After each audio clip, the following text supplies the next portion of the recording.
Call the meeting to order. Mr. Guston, would you lead us in the pledge? Please rise, put your hand over your heart. I pledge allegiance to the flag of the United States of America and to the republic for which it stands, one nation, under God, indivisible, with liberty and justice for all. At this time, we'll observe a moment of silence.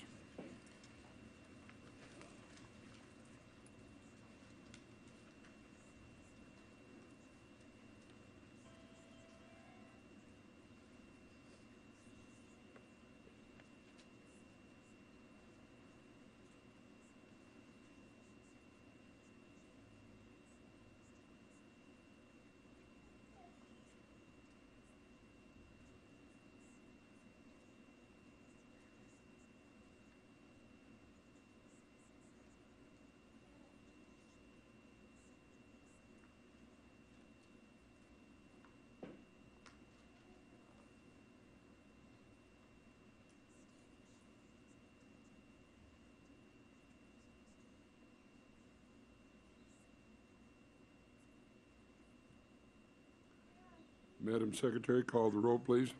Astor. Absent. Guston. Zadra. Here. Speraza. Dorch. Ayazi. Here. Kishel. Here. Mr. Hasheff's here, but he's going to be about 2 or 3 seconds late. Approval of the agenda. Before we go to that, the pulled items is C1, B2, DJ Liquor change of ownership. Proclamations today are D1, 2, 3. They will be handled in presentations. Public comments, 12 noon. Public hearings will be held after 12:15. There will be no public hearing tonight at 6 o'clock. Any changes on the agenda? Chair will take a motion. Second. On L16, I don't know, maybe a question for the attorney. Do we need to open this, or is this something that I can just continue now till the next council meeting? We're still waiting for some information. You are able to continue that right now to the next meeting if you choose to do so. Okay, so Mr. Mayor, I'd ask on L16 if we can continue that until the next council meeting regarding the ballot question. Okay. Have a motion. All in favor, say aye. Aye. Those that oppose, no. Motion carries unanimously. I will be moving an item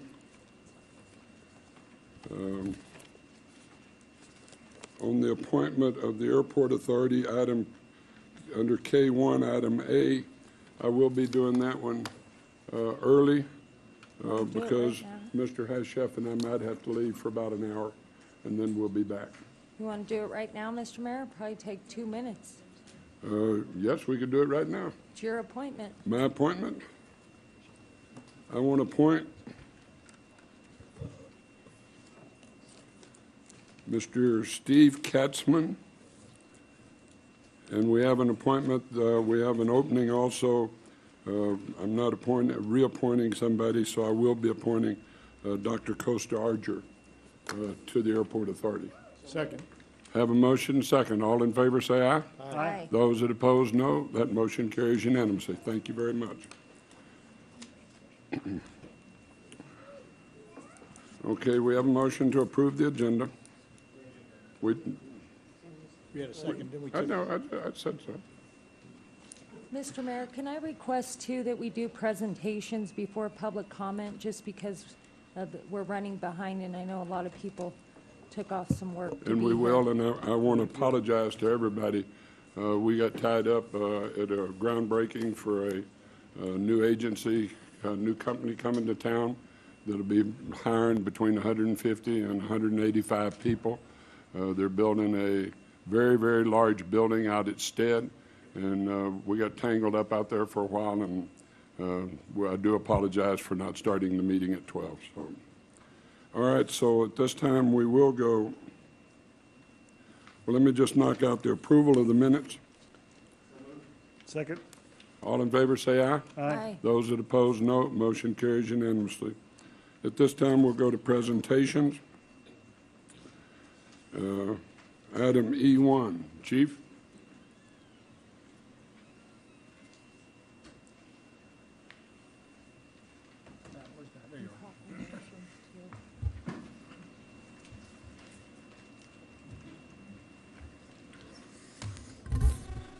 For the record, Mike Hernandez, Reno Fire Chief. Mr. Mayor, Mr. Manager, members of the council, it's my pleasure and my honor to introduce one of Reno's finest.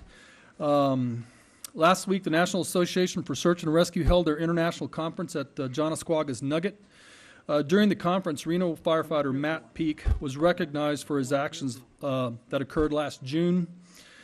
Specifically on June 16th, 2010, intense, swift river conditions trapped several individuals at 2 different times underneath debris in the Truckee River, pinning them and making it impossible for them to move or escape. Firefighter Peak, while conducting training exercises in the area, immediately recognized the danger and using his knowledge and training was instrumental in saving the lives of 2 people that day. As such, Firefighter Peak was recognized and awarded with the Higgins Langley Memorial Award that occurred last week. The award is established or was established in 1993 and is recognized as the most prestigious international award in swiftwater and flood rescue, honoring trained rescue personnel for outstanding achievement performed in these fields of rescue. It is named in honor of Earl Higgins and LA County firefighter Jeffrey Langley, who both lost their lives in rescue attempts. On behalf of the Reno Fire Department and this community, I'd like to thank Firefighter Peak for his actions and congratulating him on receiving this award. And as such, I have a certificate of recognition that you've signed that we will present to Firefighter Peak. And I also asked him to bring his, did you bring your plaque? Yes. Yeah, I asked him to bring his plaque and his service medal that specifically was designed by the foundation in recognition for his actions. Would you like to say something?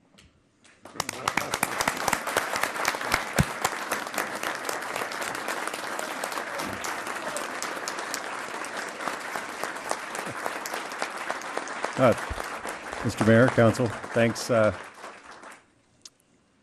Just appreciate the opportunity to be here and recognizing pretty much what we do, what we try and do every day. That rescue was essentially a result of being at the right place at the right time, and all the guys on the team were right there with me doing exactly what we trained to do, and that's why we're out there. Thanks.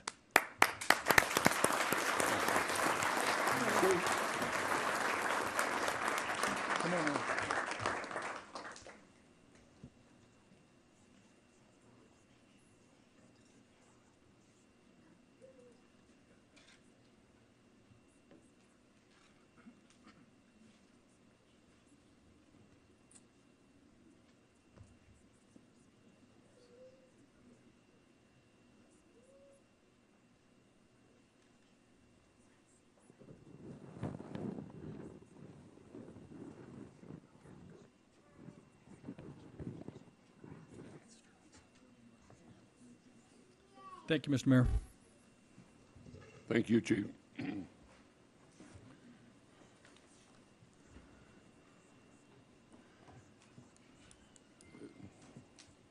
At this time, I'm going to go ahead and go through the proclamations.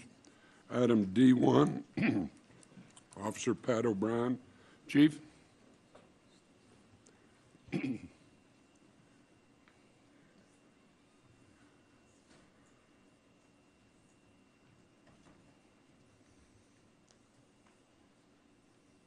Good afternoon, Honorable Mayor and Council. Steve Pitts on behalf of the men and women of the Reno Police Department. With me today are members from the Chamber, Senator Reed's office, and the Reno Municipal Court. They will provide some awards and comments directed specifically for Pat O'Brien's service. But before I get started, I would ask Officer Pat O'Brien to come forward, please. Why is he out of uniform? What, is retirement come already? Excuse me, sir, I'm sorry. I don't think you'll ever really retire, sir. I don't either. This afternoon, it's an honor for myself and fellow colleagues and members of the Reno Police Department and other city services to recognize the retirement of Officer Pat O'Brien. He was hired in 1988, and early in his career, he gravitated towards community programs. He was involved in the DARE program, which was a benchmark program in law enforcement for some 2 or 3 decades, a drug recognition program, and field training. Back in November of '88, Pat received a thank you letter from a citizen he wrote a citation to, and that doesn't happen very often. In the letter, the citizen writes, "I think it's good to see a policeman in this world who has compassion and still understands what he needs to do when he's doing a great job. This is a fine police officer at the Reno Police Department, and in the future, he'll be a fine asset to your organization." Some foresight there by that citizen. Pat has hundreds of commendations from a variety of law enforcement, private, and other resources in his personnel file. The units he's participated in over his career are the Community Action Team, which was the first gang unit created at the Reno Police Department, and now it's known as the Regional Gang Unit. It's a regional asset. Regional Housing, obviously the DARE program I had mentioned, CIT and the MOST program, which he has most recently been an incredible champion for. Crisis negotiations, he was the primary negotiator in the Walmart incident that this council recognized those men and women for that day. The Bike Team, Special Weapons and Tactics, overseeing the Explorer program and Adopt a School. He has Chief's commendations for the Mizpah Fire, for his work as a community action officer, which we spoke directly to council and the community about last week.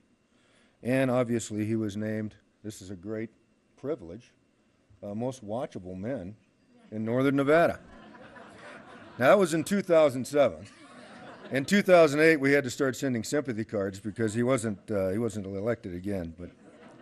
And then, of course, his work on the $1 Million Murray story, which I'll speak about briefly. During a recent article in the LA Times posted on June 1st of this year, journalist Ashley Powers reported that Pat O'Brien and Randy Hill are part of a program on the front lines of this nation's struggle to help those who are severely mentally ill and need resources.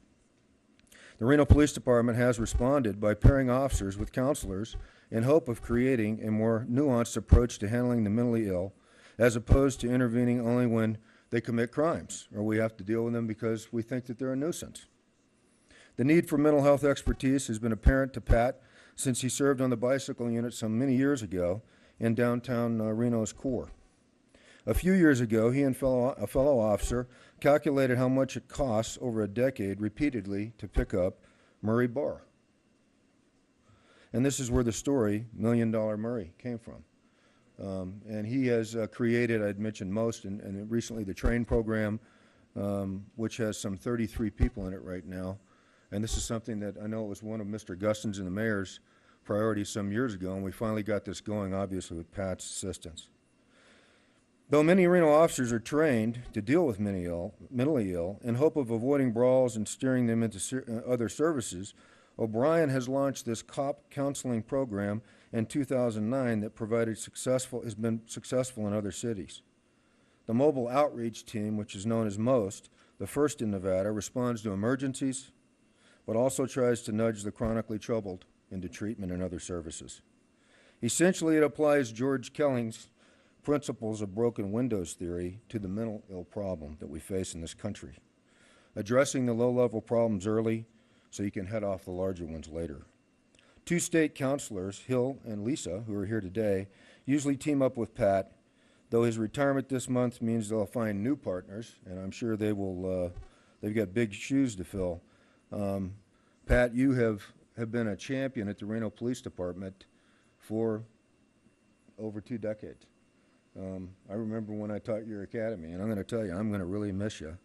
And I'm not eloquent enough to state it, so I'm going to quote Adlai Stevenson, who once stated, "Public confidence in the integrity of government is indispensable to faith in a democracy. And when we lose faith in the system, we lose faith in everything we fight and live for." Pat, you have lived a professional life of integrity, driven by such faith and the responsibility to serve others. And it's been an absolute privilege to work with you at the Reno Police Department. Thank you.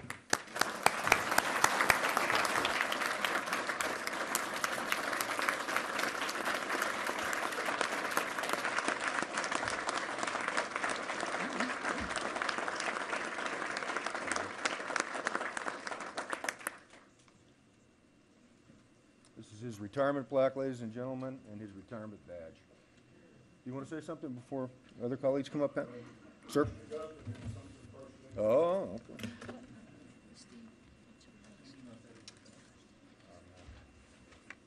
Mr. Mayor, yes, I won't take much time, but anecdotally, you know, the thing about Pat is that he services Ward 1, he services all the city, but so many of the incidences that came before me by small businesses in town, he would respond to. He gave me a cell phone. I gave a cell phone to different business people in town. They would call him, and they told me repeatedly, when Pat got there, he took care of things because he knew the people. He took time to know the people, knew their circumstances, and knew how to handle them. And that's invaluable, and we thank him immensely for that, especially for the citizens and the businesses of Reno. Well, whereas Patrick O'Brien has served the citizens of Reno, Nevada as a police officer for over 23 years. Officer O'Brien has strengthened the Reno Police Department through his service in such areas as patrol, special weapons and tactics, downtown bicycle enforcement team, critical incident negotiations team, community action officer program, homeless evaluation liaison program, Northern Nevada Law Enforcement Academy instructor, and the drug abuse resistance education program. And whereas Officer O'Brien was instrumental and a founding member of programs such as the Chief just said, Mobile Outreach Safety Team, the Community Assistance Center, the Crisis Intervention Team, the Motel Interdiction Team, and the Treatment Resource Alliance for Individual Needs and Program. Officer O'Brien partnered with the Downtown Police Special Assessment District Advisory Committee, fostering an ongoing relationship to solve issues in Reno's downtown core. And Officer O'Brien has brought recognition and professionalism to the city of Reno as he was nationally recognized for his work with the mentally ill and homeless. And whereas Officer O'Brien's dedication to the plight of the mentally ill and homeless in the community made a difference, bringing their voice to the Nevada Supreme Court by aiding and training for the justices and other professionals. And whereas Officer O'Brien's leadership and dedication has benefited many Reno citizens and will continue to encourage and motivate the public servants of this city and serve as a constant reminder of the meaning of the human spirit. Now, therefore, on behalf of Robert A. Cashel, Sr., Mayor of the City of Reno, Nevada, we do proclaim today, June 8th, 2011, as Officer Patrick O'Brien Day. Congratulations.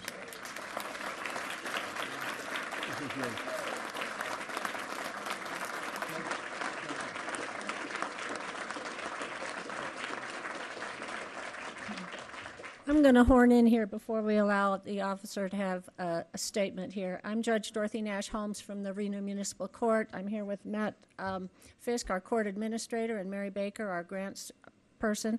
We are here to present an award to Patrick O'Brien because this man has probably single-handedly done more to help the courts and the social services system deal with the downtown problems. And we have gotten some programs going because of his efforts for the last 23 years. I don't like it when someone younger than me gets to retire before me. But everyone is saying all of the details, so we just decided to show everybody. As you know, we have a new program called Train, which is to deal with the downtown people that are chronically homeless and to deal with them through services, through housing, through treatment, through a little bit of in and out in jail, but to try to break that cycle.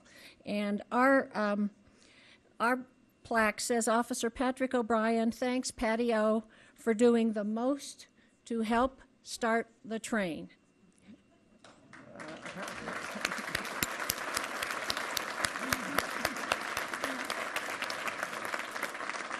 That's from all your friends at Reno Municipal Court.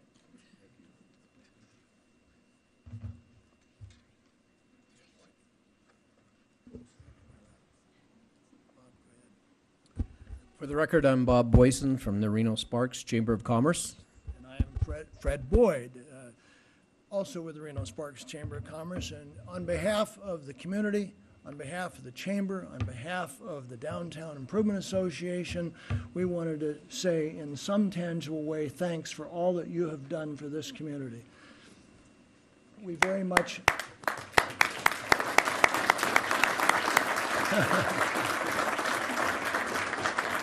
We very much appreciate your commitment, your dedication, and your care that you've extended to not only those who need you most, but those who are behind you, and all the entire community appreciates that help. Thank you.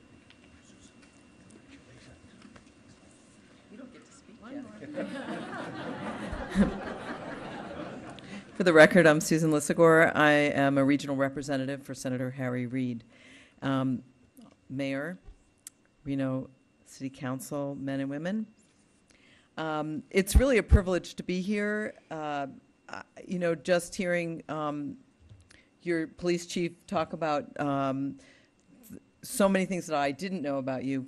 I just want you to know that Senator Reid, though, has followed your career, Officer O'Brien, for many years, and like those of us here who see you, though, as the face of downtown law enforcement, he wants to wish you well on your retirement, and I can say, though, that we're all going to miss you. And he asked me to present you this certificate of commendation presented to Officer Patrick O'Brien, Reno Police Department, honoring your distinguished career of 23 years in the field of law enforcement and your dedicated commitment to protecting the residents of Nevada. Thank you for your efforts to improve the lives of its most vulnerable citizens. Signed June 8, 2011, Harry Reid, United States Senator. And personally, I wanted to say thank you for lifting up so many.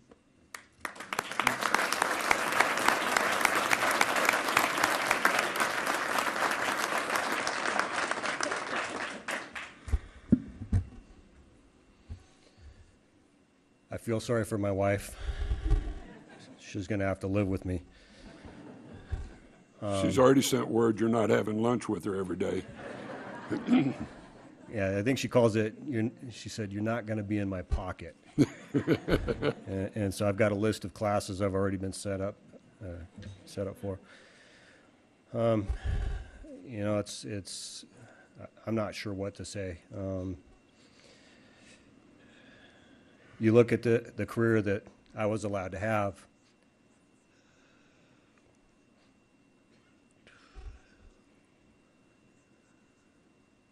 I could could get emotional about it, but I'm going to try not to. Thanks for the... Tried to drink before this, but my wife...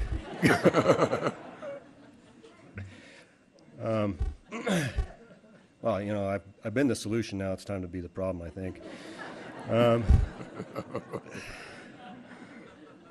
Anyway, I thought about this career. I think about it as a 50-something-year-old man right now, and it doesn't really give the right perspective. So I kind of went back in time and I thought about it as the 12-year-old kid that grew up in Reno, Nevada, and had no clue what he was going to do when he grew up. And from that kid's perspective, this has been incredible. This is as much fun as you can possibly have, and I got paid to do it. I mean, it doesn't get any better than that. And this is my community, and I got to serve my community. And there's no greater honor. There's no greater calling for me. I guess other people have their way of living in life, but I got to be effective. I got to hopefully make a difference. And those are the greatest gifts that you can possibly have.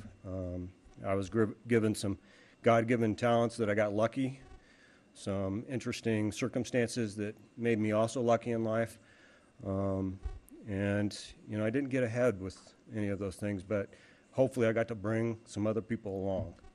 And so, I think we need to refocus as a community and even as a nation and kind of think in those terms. If you were given some great opportunities, it wasn't to get ahead. It's to bring the rest along. And that's the meaning of our communities, and that's what we're supposed to be doing.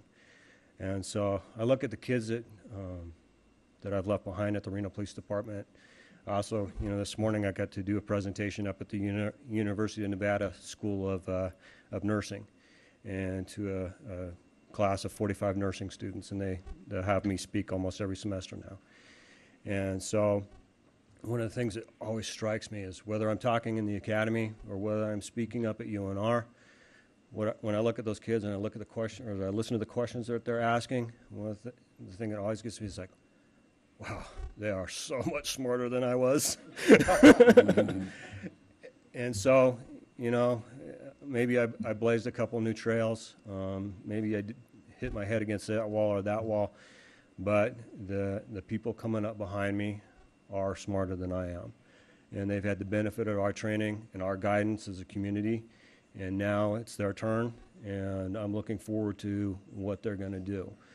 I leave behind a very powerful team of dedicated problem solvers that absolutely have an appetite for solving the problems and representing our community. And they're not afraid. They have the courage, and they're gonna, they're not gonna wait to be asked. They're gonna go find the problems before you can actually point them out. And so that's the kind of thing that I look forward to, is that kind of courage, that kind of problem solving, and not waiting for permission. It's been a great time. I went out to the desert. My cell phone usually goes dead in the place that I went. People still manage to find me, and so I'm not sure how far I'll get or what opportunities they'll present. But it has been a great honor, Mayor. I got that opportunity to speak with you and have your guidance and problem solve with you and just talk with you, and I really respect you and have felt very supported by you. My chief, Steve Pitts, trained me. And I have to say that if I hit the streets right now, the way that Steve Pitts trained me in 1988, I would be fired in several hours. That's a vote of confidence. But that Times also change. speaks to, we've all gone through our changes and the changes in our community, and expectations changed over the years. Law enforcement got caught behind the ball a little bit, and we missed when the expectations of our community changed, and we got beat up for it. We had to catch up, and now we're at a point in time where I think we lead in the problem solving in our communities, and now we're at a point where I think we set the expectations. And I think we're going to continue to do that, and hopefully our community will join us in that, and we'll make a better place. And so, it's been an honor to serve with you, sir. Absolutely. I'll miss you. Thanks. The rest of my other brothers and sisters are here. My family is also here, and they've had to put up with me and explain me. They'll still be doing that for quite some time. There are too many people in this room for me to personally name out and thank, but all of the people in this room have put up with my antics, put up with my eccentric aspects, put up with my excess of energy, put up with some of the crazy things I come up with at times, counseled me when they were too crazy, and kind of guided me along too, and helped me in arriving to this day. And so I hope we all come here today as a better community, and I hope it doesn't stop. So thank you so much. Thank you. Pat, thank you.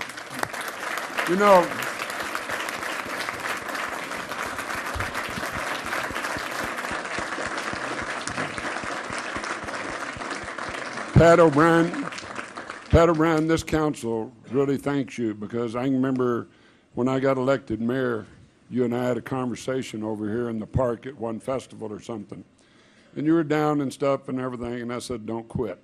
And you never have quit. In fact, it was shortly after that you and I had talked about homeless shelters and the assistance center and things. Pat, it takes longer than a week to put it together. Yeah. Because Pat the next week said, I thought you were going to get this done. And he kept on, and Pat was a great inspiration and a great driver behind what we did with the Community Assistance Center and what we have over there. And we, as a council, salute you and thank you for your service and everything else, and so does this community. And thank you, Pat.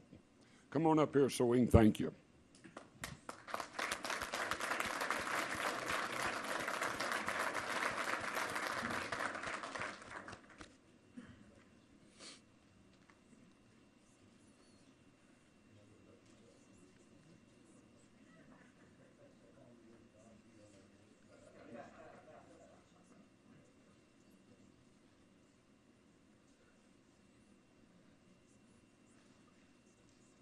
Honorable Mayor and Council and those in the audience, this is a big day for us. This is very important, and we appreciate you allowing us to take this time. Thank you very much.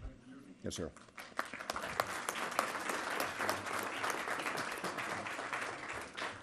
Also, I would like to go to item D3, proclamation declaring June 11 through 17 as United States Army Week. And we have some guests here. Staff Sergeant Hummer, Staff Sergeant Glemon, Staff Sergeant Muniz, Staff Sergeant Poole, Staff Sergeant Saylor, and Staff Sergeant Moore. Would y'all come forward, please?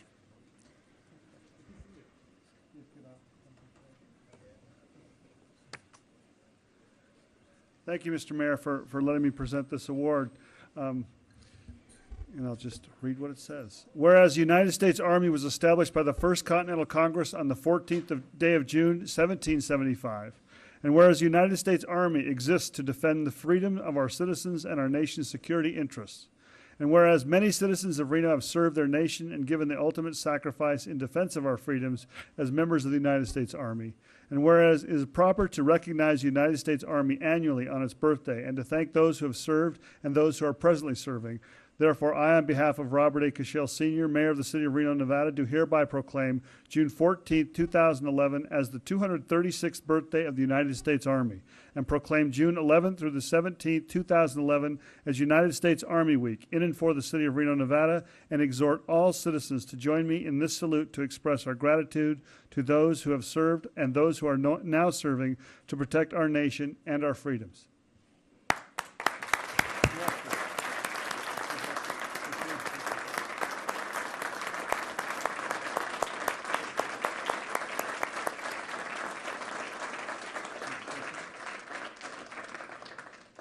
I just want to say on behalf of the United States Army, thank you for the continued support in the community. We really do appreciate it. Thank you.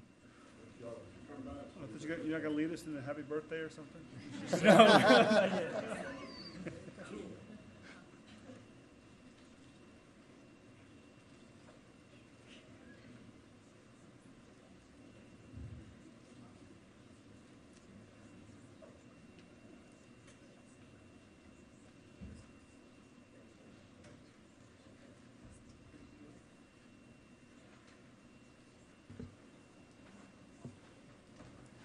We have a proclamation. City Manager, Mr. Knudsen. Thank you, Mr. Mayor. Kevin Knudsen, Interim City Manager. I'd like to ask not only John, but the rest of the management team if they'd join me up here, because we all want to thank John for his many years of service, how much we appreciate it. Thanks, John. I have a proclamation to read today, but before I do that, there's a list of accomplishments in here which are pretty impressive for anybody's career, and John has certainly earned all the accolades and everything. But what's not on this list of whereas, as I'm about to read, is what a visionary leader he has been for this community, what a good man he is, and what a gentle soul he is. He has been wonderful to work with. We've all enjoyed having his presence here, and as an assistant city manager, he has been a key member of the management through one of the most difficult periods in the city's history. He came to Reno 30 years ago after having been in Ohio and Texas, and he started working on planning at that time, and this community has changed over that 30 years for the better, and a lot of it is due to the work that John Hester has done. Without further ado, I will read the proclamation. Whereas John Hester began his employment with the City of Reno on June 1st, 1998, and has been a resident of Reno for over 30 years, and whereas John has a master's degree in city and regional planning, as well as a Bachelor of Science degree in architecture from the University of Texas, Arlington, and whereas John was named Planner of the Year by the Nevada chapter of the American Planning Association in 1995, Public Administrator of the Year by the American Society for Public Administration in 1995, and he and his staff have received numerous awards over his career. And whereas John is a member of the American Institute of Certified Planners, American Society for Public Administration, the International City County Managers Association, and the Nevada Small Business Development Center State Advisory Board, and whereas John has served on the boards of various community organizations, including Keep Truckee Meadows Beautiful and the Nevada Land Conservancy, and he currently serves on the Board of Trustees for Sage Ridge School, a college preparatory school in Reno, and whereas John's peers on the management team, his staff in community development and redevelopment, his internal and external customers, and all who work with him recognize him as a model public servant who has made significant contributions to improving the quality of life in Reno through his professionalism, leadership, affable demeanor, and exemplary customer service. Now, therefore, I, Kevin Knudsen, on behalf of Robert Cashel, Sr., Mayor of the City of Reno, do hereby proclaim Thursday, June 30th, 2011, as John Hester Day.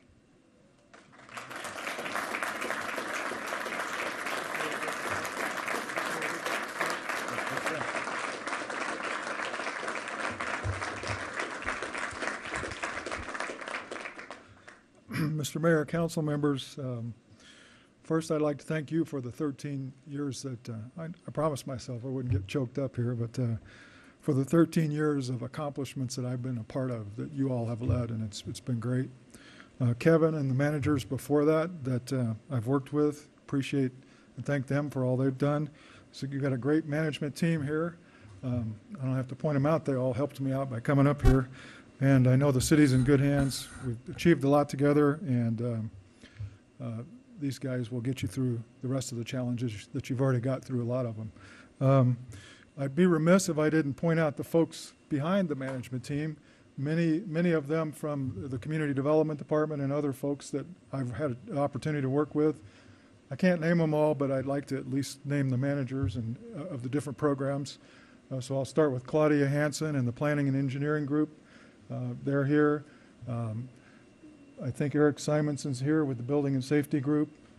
And we have Alex Woodley with the Code Enforcement and Customer Service Group, including business licenses.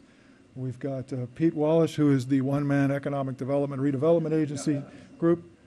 Cadence, who's, as you know, does an outstanding job for us in legislative affairs. Special events wasn't one that I got to have the pleasure of working with her on, but Cadence, it's been great. And of course, last but certainly not least, Sharon Fallis, who actually does the budget and the finance and the personnel, just makes my life easy. I'd like to thank all the city staff I've worked with. I'd like to get a little bit personal and thank my wife, Debbie. She said to make sure and she made sure and let me know that Pat O'Brien didn't bring his wife up, so she didn't have to come up either. And by the way, I know what he can do after he retires. He can be a comedian. But I'd like to thank her and my son Jack, who's at school today, for all the times I was on the BlackBerry or the laptop or here late or coming home late at night, coming home during the week, coming up here on the weekend, whatever, for the time they shared. I appreciate that, and it's been a real blessing to me and my family, and I'm thankful to my God for that, and thank you. Thank you.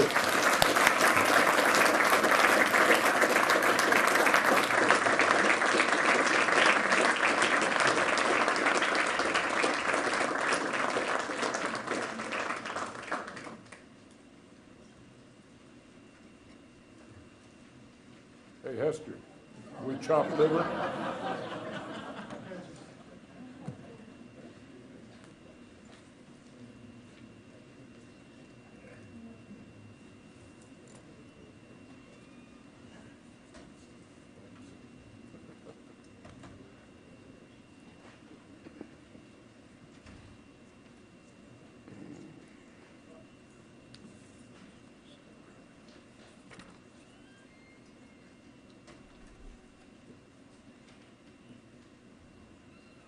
Okay.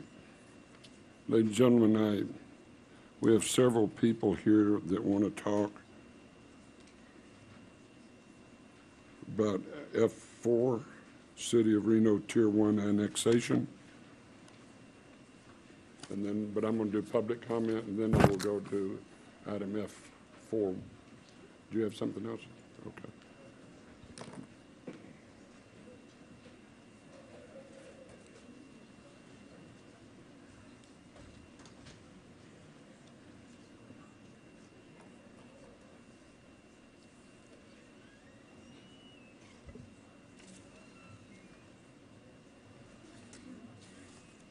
Earl Emmerman.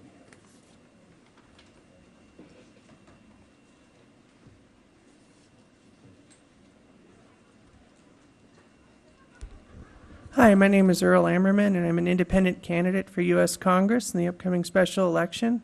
I'd like to invite everyone in this room and all candidates who are running for the special election to a debate that I set up. It's going to happen June 14th, Tuesday, June 14th, 2011, at the Sierra View Library Community Room. And the Sierra View Library is located at the corner of Virginia and Peckham. It's in the Reno Town Mall. And I set the debate up as an open debate for all people, and so far there are 6 candidates, including myself, who agreed to participate, so that's cool. In terms of ballot access in the state of Nevada, I have one gripe with this whole system that's been set up. On the petition forms that I had to fill out when I was gathering the signatures to get on the ballot, at the top of the petition form it says signatures. People who sign the petitions, they have to be either registered voters in this state being whichever, or this county, whichever county you're gathering signatures, and Congressional District 2. When I turned the signatures in to Washoe County Voter Registrar's office, I was told that they can only accept signatures from Washoe County registered voters. So there's a big disconnect between what the petition form says and what the Washoe County Voter Registrar's Board or Voter Registrar's office says. Luckily, most of my signatures are from Washoe County, so it wasn't a big deal. But I think that in terms of ballot access, I think it would be a whole lot easier if we had an open system where all people were granted equal ballot access regardless of political affiliation. The other thing that I'd like to get into is I think that we need to slash defense spending and withdraw the troops from Iraq and Afghanistan. I think we need to build solar panels and universal health care systems instead of weapons of mass destruction. We need to abolish the U.S. nuclear weapons program. The key to a nuclear-free world starts in our own backyard. Perhaps if the U.S. withdrew its troops from the Middle East and elsewhere around the globe, there would be less incentive for other countries to produce nuclear weapons. I also think that we need to abolish nuclear power, invest in solar and wind energy instead. And I also think we need to invest in public transportation. And we also need to abolish the Patriot Act, legalize same-sex marriage in all 50 states. And I think we also need to find a way to end the embargo against Cuba. I think that the embargo is just ridiculous, and I think that the way to a peaceful world is to stop embargoing countries and start talking to them, because I think embargoes only lead to more hostilities and more violence across the globe. I also think that we need to find a way with our healthcare system to cover everyone, regardless of pre-existing conditions or ability to pay, through a Medicare for all single-payer system. And the way I propose paying for that is slash defense spending. We have a $756 billion budget. I think it'd be nice if we can invest that in universal health care, withdrawing the troops from all over the world, and maybe we'd have more of a peaceful society. Thank you. Thank you very much. Jerry Van Horten.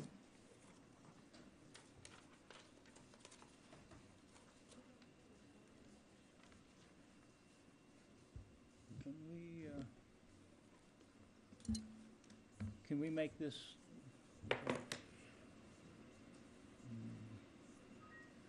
I'm speaking on F2, which is the amendment from, they're taking 2-block area and trying to switch it from the downtown neighborhood to the Wells neighborhood. And we're not really talking about anything except zoning. Got some rental units over there. Nathan Gilbert, a planner, had a meeting with 2 people and decided that was enough to speak for the whole neighborhood. One of them owns this piece of property here. He's got a house that's between a used appliance store and a warehouse, and he wants it rezoned residential. The other one has a rental unit, 2 houses on one lot, which is typical for this neighborhood. Every house that they're trying to rezone is multiple housing. It's all low-income rental, which is typical, and multiple unit, which should be downtown. And they're wanting to switch it to the Wells neighborhood. The process has been a total sham. Here is the meeting notices. The one that's hid behind this washing machine and the one that's hid behind these traffic standards. There's 8 entrances into the property, and there's only 2 notices in the whole neighborhood, and both of them are hidden. The rezoning, which they're really trying to do, violates every premise of zoning that the city has ever had. This is 2 typical electrical transfer stations. They're totally surrounded by commercial or streets. This one is going to stay commercial and streets around it. This one, they're wanting to rezone it and put residential right next to the electrical transfer station. That will decrease, according to the realtor that I've talked to, or a couple of the realtors I've talked to, the property values all the way around that by about $25,000 per unit. This neighborhood is not a bungalow, one person lives here neighborhood. There's not a single lot in that, that they're trying to rezone here that's not multiple-use housing, there's at least 2 units on every lot. And they're trying to use aesthetics and bungalows and terms like that, historical, and there's none of that. It's just a sham, because the 2 people at that original meeting that wants these things rezoned is trying to speak for the 40 people that own property there, and that's going to be damaged by this. This is, the process is a sham, and it's unworthy of the city of Reno. Thank you. Thank you, sir. Mr. Mayor, sir? Sir? I'm sorry, sir? Can you leave that, we're going to have this hearing later. Can you leave the pictures for me, please? I've got a 10-page listing of the problems with it. Gilbert, the guy, the planning commission, never bothered to read it. Not a single member of the planning commission But could you leave those read it. for us? And I've given you guys a copy, and I doubt any of you guys will read it. Thank you very much. Appreciate it. Barry Schuster?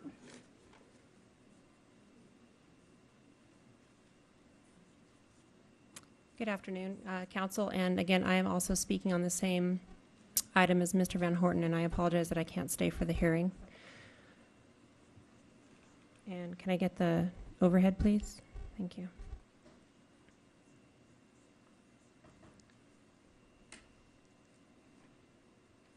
Okay, I would just like to say I am a resident of the neighborhood. I don't own property in the block that's in question, but I do live directly downstream of the block, and I also own rental property in the neighborhood. Just to give you the history of this issue, when the Wells Avenue Neighborhood Plan was adopted in January 2008, we noticed an inconsistency in the northern boundary that I'm going to point out right now.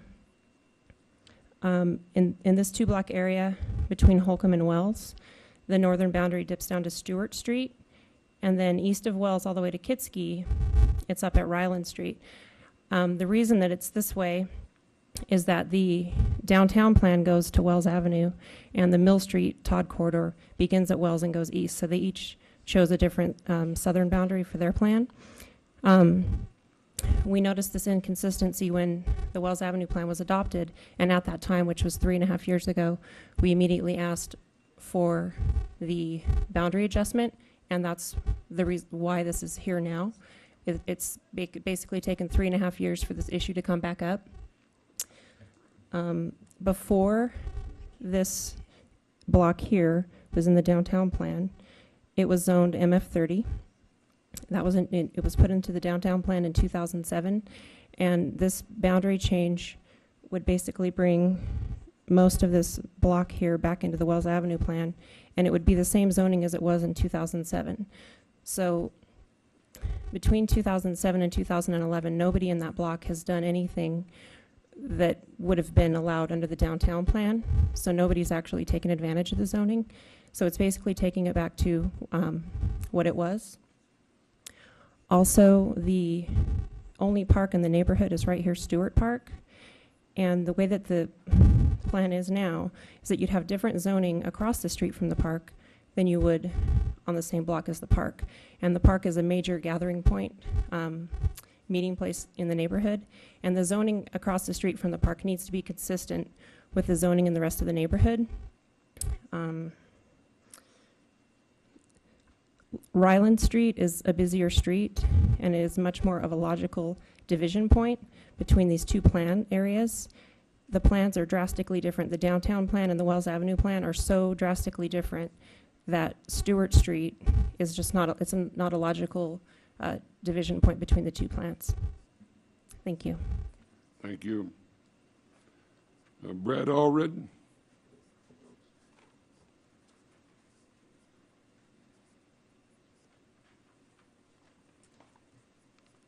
Good afternoon. I wrote this down so I don't forget everything. I'm here to talk about bicycle safety in the city. It's, yesterday was sad, but this has been on my mind for quite a while.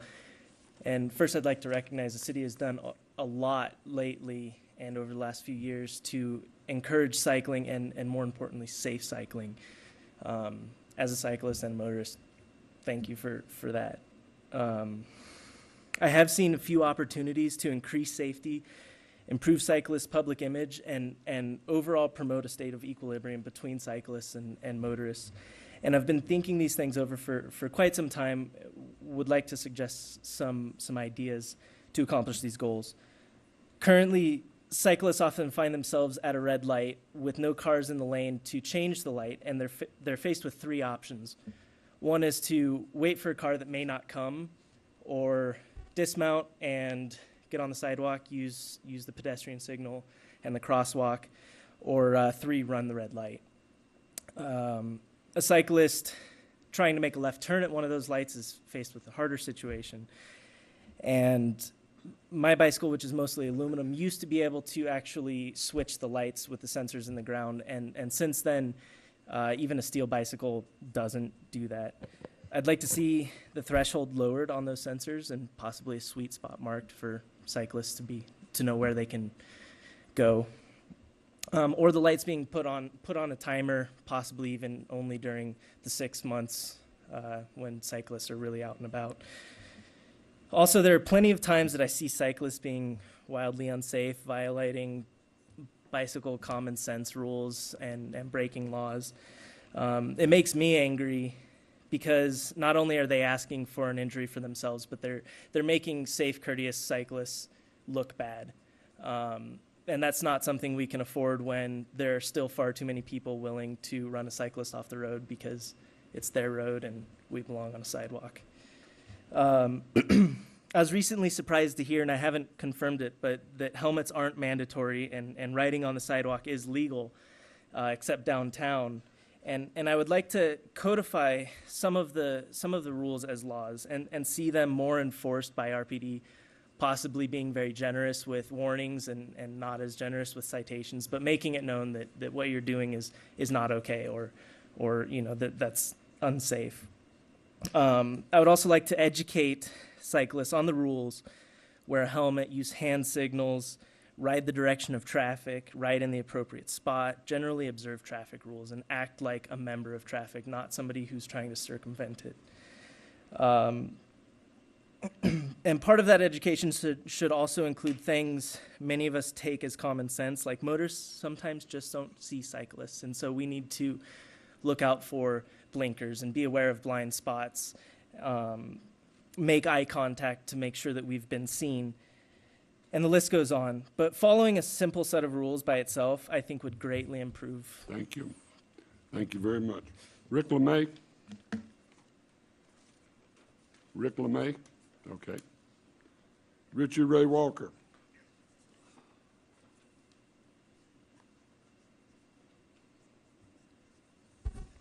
Richie Ray Walker, Reno, Nevada. I think the police department know about this particular matter I'm going to discuss, but I don't think the city council knows. And Dan, it's in your area, Ward 1, and here's what we're looking at. About 10 o'clock at night, 7 nights a week, we have these screamers. They're young punks. Many of them are under 21. Some of them are over 21. And what they do is they start in at the El Cortez, and I guess they're drinking their booze or taking their drugs or whatever they're doing. They start screaming at the El Cortez at the top of their lungs. Then they go on down to this other bar called the Imperial Bar. That's on Arlington. And they continue the screaming. Then they continue on around to the Hookah Bar, which is in back of the Reno Riviera Motel. And they really start screaming. And this one idiot, I don't know whether this guy is drunk or he's on drugs or both, but this guy goes into an uncontrolled laughter, and he's screaming and mumbling something. He's incoherent. He's out of his mind. Well, I would say it's probably meth. It's some kind of hallucinogenic. But the bottom line is these guys, cumulative, they start screaming about 10 o'clock at night, and it goes on till 7, 8 o'clock in the morning.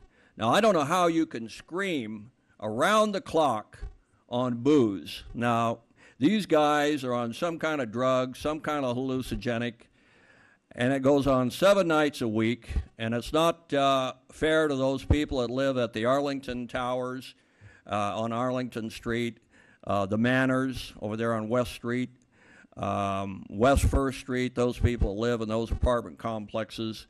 But you can hear these people up and down East 2nd Street, West First Street, Arlington Street, all over Reno, screaming at the top of their lungs. And I think that the city council, and Dan, it's your area, should do something about this. I've spoke with at least 6 or 7 Reno police officers from the lieutenant on down, and they all are well aware of this problem. And I don't know how many times I've been woke up. I mean, these guys are screaming around the clock, and I get woke up at 2 or 3 o'clock in the morning every night. Now imagine all you people getting woke up 7 nights a week. Now you're really going to be mad, and you're going to want those police to arrest those people and throw them in jail. And so far we've had probably about 14 arrests in that area, in that neighborhood. Arlington, East 2nd Street, West First, you know, that area where you are, Dan, that Ward 1. Okay, thank you very much. Yeah. Thank you.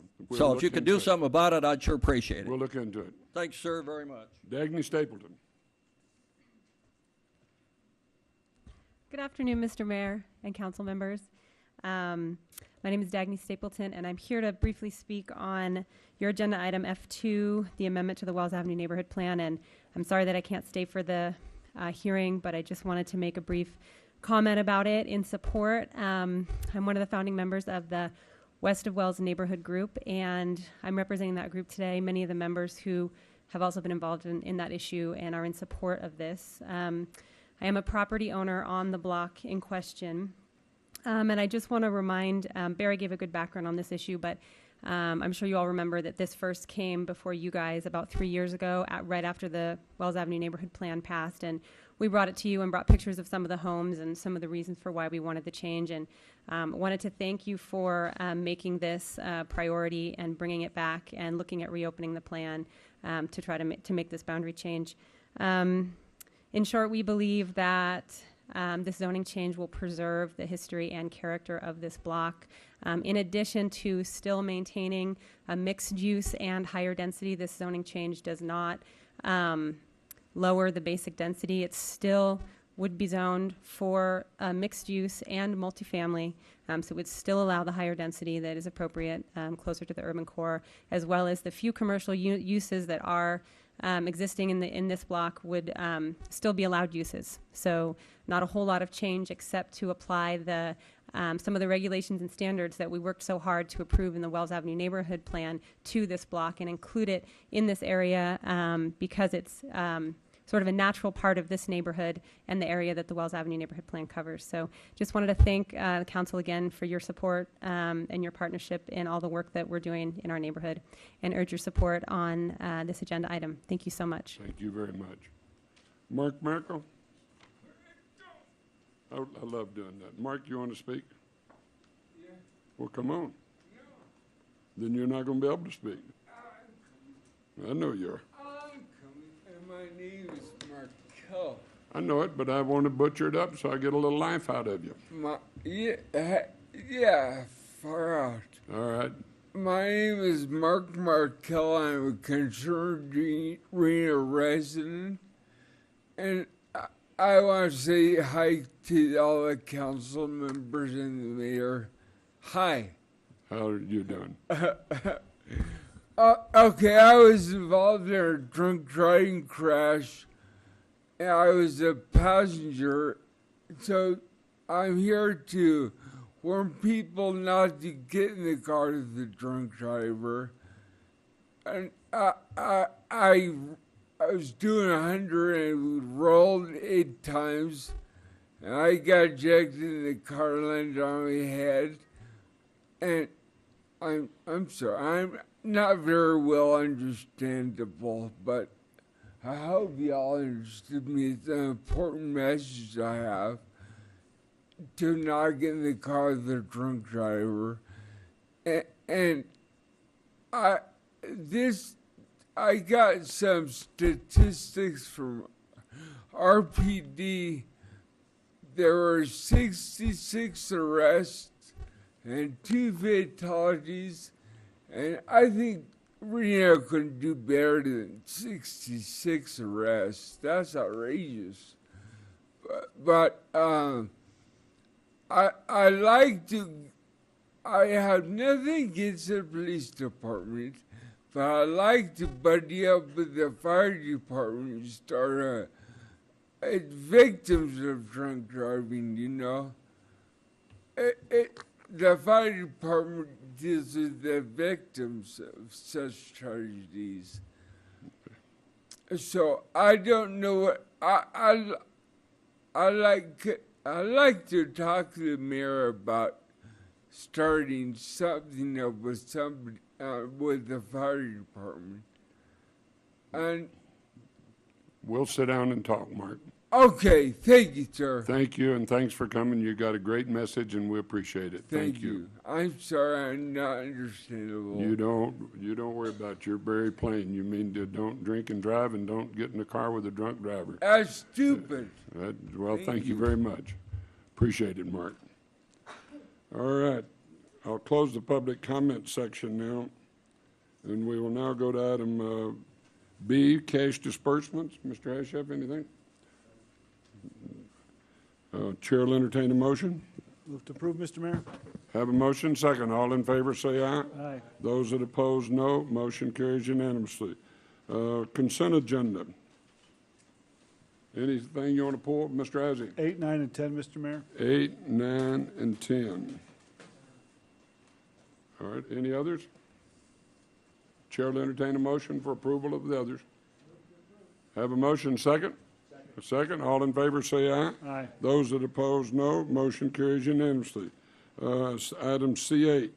Yeah, I'm just wondering, what are we going to do on the dam? Is that going to include any of the, I know is that the one we have the baseball field under? This is just the dam itself for working on that?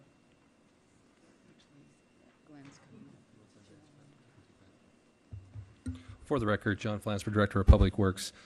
This is actually looking at creating a wall on top of the dam to increase some of the storage area and also some improvements at the spillway. That's what the report came back from the consultant. And this would allow us then to submit an application seeking grant funds for that work. So we're putting a wall on top of the dam, and is the map that I have here is sort of small. Is that the dam that's in between the 2 baseball fields, or is that the one that's, I'm sorry. No. Which where's it located? Is the one further to the west? For the record, Glenn Daly, Public Works Department. It's the West Wash Dam, which is actually a higher dam just below McCarran Boulevard. And it's one of the larger detention facilities, but it's not the one that's near the baseball fields. That's the Lower Peavine Dam. There's 4 dams that were originally built by the SCS around 1960. Okay. Move to approve, Mr. Mayor. Have a motion, have a second. All in favor, say aye. Aye. Those that oppose, no. Motion carries unanimously. Mr. Azzi, number 9. Item C9 on this one, I'm wondering, was this a brand new, this West Tech roller guide system that failed? Was it new, or was it old, or something they put in that didn't work? For the record, John Flansford, Director of Public Works. We are replacing the previous guide on the digester with a like system. So it's not the previous one, just through age wore out. Okay, and then it's not being functional right now? That is correct. Are we under any problems with it not functioning for this extended time period?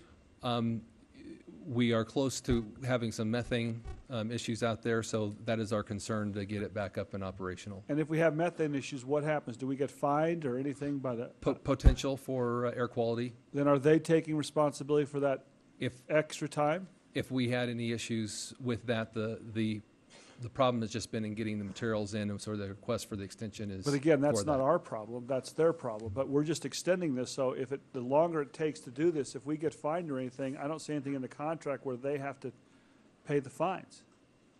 It just says, here's another 6 months. Wasn't it extending it 6 months? It is extending it for 180, from 90 to 180 days, so Okay, it's so extending about it 3 3 months. additional months. So I mean, there's no obligation on them to finish it on time, and we're that's what I'm concerned about. Point well taken. We have not had concerns, we have not had an issue come up, but it is possible that it could happen. And that's why we have an urgency to finish the project, but it was a delay in getting materials here. And it just seems like we're always letting people off the hook. It's their problem they're not getting the delay. I mean, it's their problem they're not getting their materials. Deputy Attorney, City Attorney Susan Ballroth. Councilmember Ayazi, our contract provides that if were tagged with something like that, we would have an indemnification recourse. So if that were the situation and it was the contractor's fault, then we could certainly recover a fine that could be imposed. Then does this say it's the contractor's fault? Just as the original contract.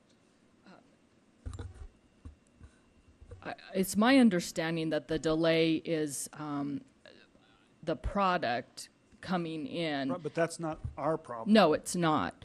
So it is would there not be our problem. So if there was an air quality problem and the delay could be associated with the contractor's actions, and the fine, the air quality fine, if that came to being, then yes, we could go after the contractor. Can we pass this with that added language that the delay is because of the contractor? And so they would take responsibility for it right away. The contractor would have to agree to that. But what if they don't agree? Then, I mean, they're contracted to put the thing in a reasonable amount of time. I mean, I don't know why we're acting like we're their attorneys. But I'm not. I'm just trying to. Susan Ballroth, Deputy City Attorney. I'm not. The way the agreement. I don't know. I can't say right now if the delay is their fault. But the way our agreements read, that if it is, that we don't need to add anything because we're already there and we could go after them for any damages that we may incur or would incur. Do we need to do this today? Yes. I don't want to practice being an attorney, just like I don't want my attorney to practice being an engineer. So on this particular issue, it brings up a very good point. In contracts I've been involved in, sometimes this is, again, the manufacturer has a delay in delivering the product for the contractor to install. It has not been an issue, particularly with the contractor himself, and that's who we have the contract with. Looking at this item and the point you bring up, maybe that is something we should have looked at to add into this contract for this 90-day period of time. But we could add it and then they have to sign it, or we add it here, they just have to sign it. They would, if I was a contractor. I don't know that I'd want to take on the responsibility unless I could pass that on to my manufacturer.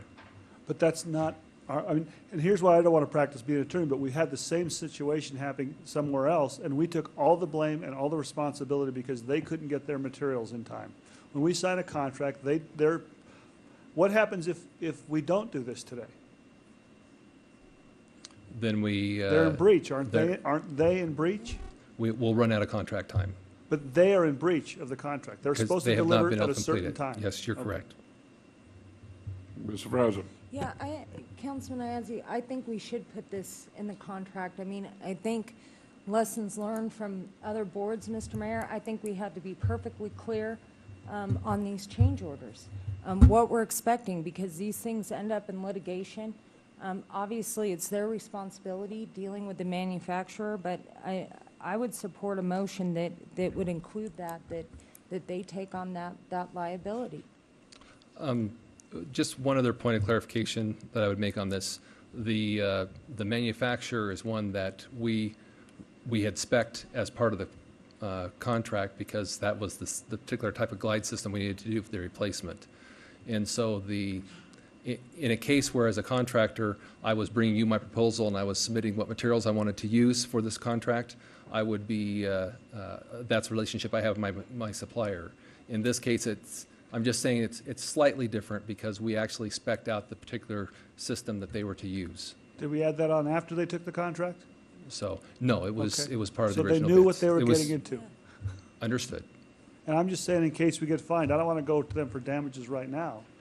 But if something happens, I think that it would be prudent upon us to say, as of the end of this contract, we're no longer responsible for anything, as far as if we get fined.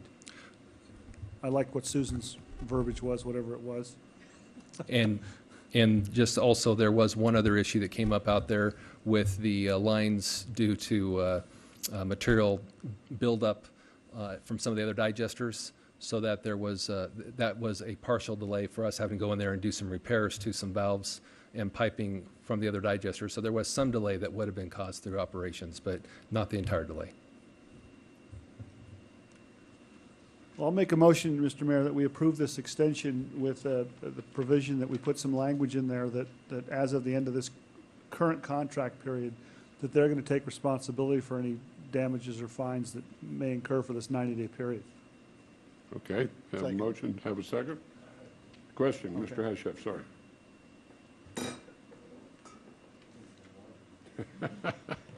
I want to make sure, does that language get you, I don't know if that gets you where you want to go. I'm Because not you're sure. saying it's after. Really, you're concerned about the 90-day extension period. If we're fined for not Correct. completing it, it would be during the 90 Correct. days, not really after, right? Because they should complete it. I agree. It's just in that 90-day time period. Right. Or anything that happens if there's overflow or. Really, it would basically read that the contractor would reimburse and indemnify the city in the event the city's fined during the extension period, whether that fine occurs during the extension period or after the contract expires. That sounds very Okay. good. And I think I agree with you, if you leave the extension period, because as the attorney said, 90 to 100, or Mr. Flansburgh said 90 to 180 days. That's 3 to 6 months. So during the extended period is when you want that to cover, right? You're not putting a special day on it? No. Okay, thank you. Correct. It sounded with Dave's change that they would only have to indemnify if it was after the contract. And really, that's not the relevant point. The point is if we're fined as a result of the extension, because they should have been completed before. Okay, I have a motion and second.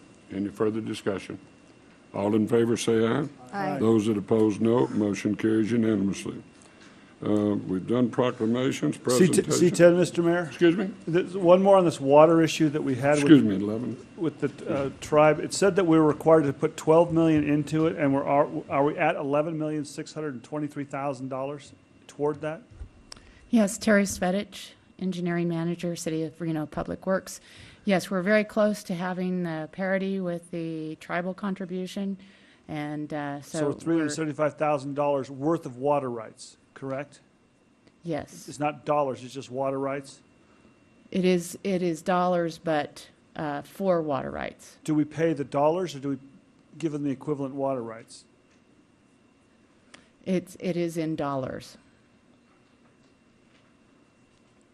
So we had to give them 12 million, plus, don't we have to give them 6,000 acre feet of water, something like that?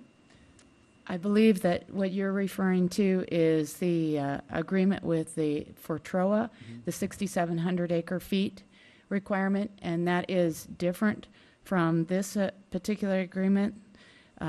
This one is for the water quality settlement agreement. So this is, as I mentioned, is a completely separate agreement. The one you were referring to was the 6,700 acre foot associated with the requirements of TROA. And what's Reno's share of the additional 375,000 that's left?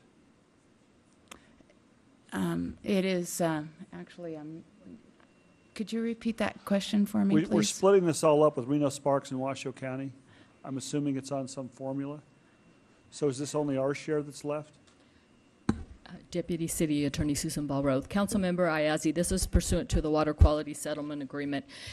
So in other words, these are water rights that were being purchased because of that settlement that are to be then, pursuant to the terms of the agreement, put into the river and also stored. So this isn't City, Washoe County, Reno water. This is water right that the tribe, along with the three entities, have acquired to resolve the settlement agreement to keep water in the river. It relates back to some permitting issues back in a very long time ago. But we need $375,000 now to finish this contract out. What share of that is Reno's? I guess I'm missing. It says we have to come up with $12 million to buy water. We've already put, the 12 million is already there. Okay. It just hasn't been spent because the price of water rights have fluctuated over the period of purchases, as well as people in the areas we are able to buy in are not right now selling. And so that's kind of why we're at a So we have to have water rights that stalemate. could be transferred upstream? Is that the issue? They have to be transferred upstream to be able to store in There Boca? may be, yes, there are storage components. And the problem is we can't find people to buy water rights from. At this time, the market has slowed down, we and have- also the and we- prices have dropped. But we have the money. We have the money, it's already So- there. So Tumwa doesn't have any that can be transferred? Washoe County doesn't have any that can be transferred? No, no. This is all, again, Susan Ball Roth, Deputy City Attorney, pursuant to the Water Quality Settlement Agreement. So these are monies that we purchase in accordance with that agreement, water rights that we purchase with the monies already deposited in accordance with that agreement for the use for those. I understand that. We have money, and we're trying to find where we can buy water. And the county doesn't have any water rights. Well, the water rights that are purchased are downstream. Are they and- required to be downstream, or I thought they just had to be able to be stored upstream? And at the time, they were cheaper to go buy them in Mhm. Fallon than they were to buy them here and transfer them so they could be stored in Boca. And I don't really have a very good answer for you on that. I would need to, my understanding is that we are not purchasing or utilizing water rights that are within the Truckee Meadows. We have been purchasing those downstream. Well, I'd like to find out if we can or not, because I know the RCVA has water rights, and Washoe County has water rights, and Tumwa has water rights. I can find that out for you.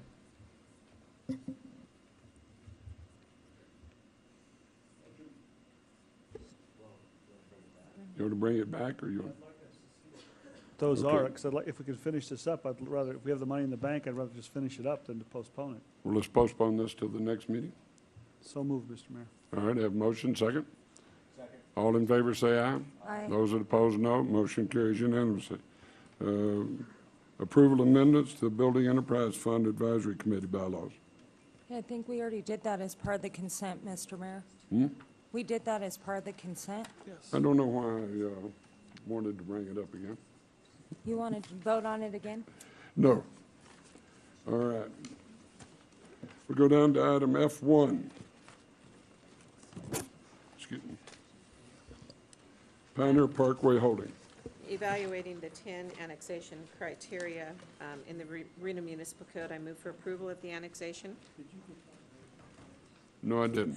Madam Secretary, have all the notices Yes, been Mr. sent? Mayor, proper notice was given, no correspondence was received. Okay. Now your motion. Have a motion, second. All in favor, say aye. Aye. Those that oppose, no. Motion carries unanimously. Item F11, ordinance introduction. This is bill number 6748, an ordinance annexing to and making part of the city of Reno certain specifically described territory being 44.99 acres of property located east of South Virginia Street, west of Veterans Parkway, and north of Geiger Grade in the Southeast Neighborhood Plan Area, Washoe County, Nevada, together with other matters properly relating thereto. Have a motion, second. All in favor, say aye. Aye. Those that oppose, no. Motion carries unanimously. Item F2. And for the record, Mr. Mayor, proper notice was given. There was one letter of opposition from an area resident. Okay. Bring it back to the table for discussion. I'll move to uphold the recommendation of the Planning Commission. Have a motion and a second. Discussion, Mr. President. Yeah, I actually think this is Ward 3, but Mr. Mayor, just a couple comments on this, because we did receive the public comment and by the one gentleman in opposition. But I do believe the Wells Avenue neighborhood has been working very hard to get this amendment.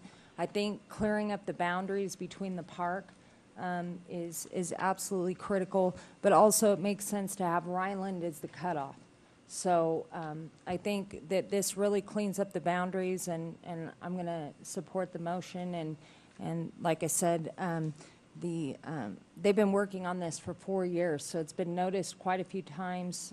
They've had several neighborhood meetings, and this was the consensus of the neighborhood to move forward. Right. Okay. All in favor, say aye. Aye. Those that oppose, no. Motion carries unanimously. Resolution F21. Resolution number 7591, case number LDC 08-00189, amendment to the WANP-DRRC plan areas. Resolution to amend resolution number 5673 by adopting boundary changes to the land use plan, Wells Avenue neighborhood plan, and downtown Reno regional center plan, all elements of the Reno master plan as approved in case number LDC 08-000189. Move to refer. Have a motion, second. All in favor, say aye. Aye. Those that oppose, no. Motion carries unanimously. This is a resolution. sorry. Just approve. Just approved. Move to approve. And second, have a second. All in favor, say aye. Aye. Those that oppose, no. Motion carries unanimously. F3, Madam Secretary, have all the notices been sent? Yes, Mr. Mayor, no correspondence was received. Okay, item F3. I'll move to uphold the recommendation of the Planning Commission, Mr. Mayor. Okay, I have a motion, second. All in favor, say aye. Aye. Those that oppose, no. Motion carries unanimously. Item F31, ordinance introduction.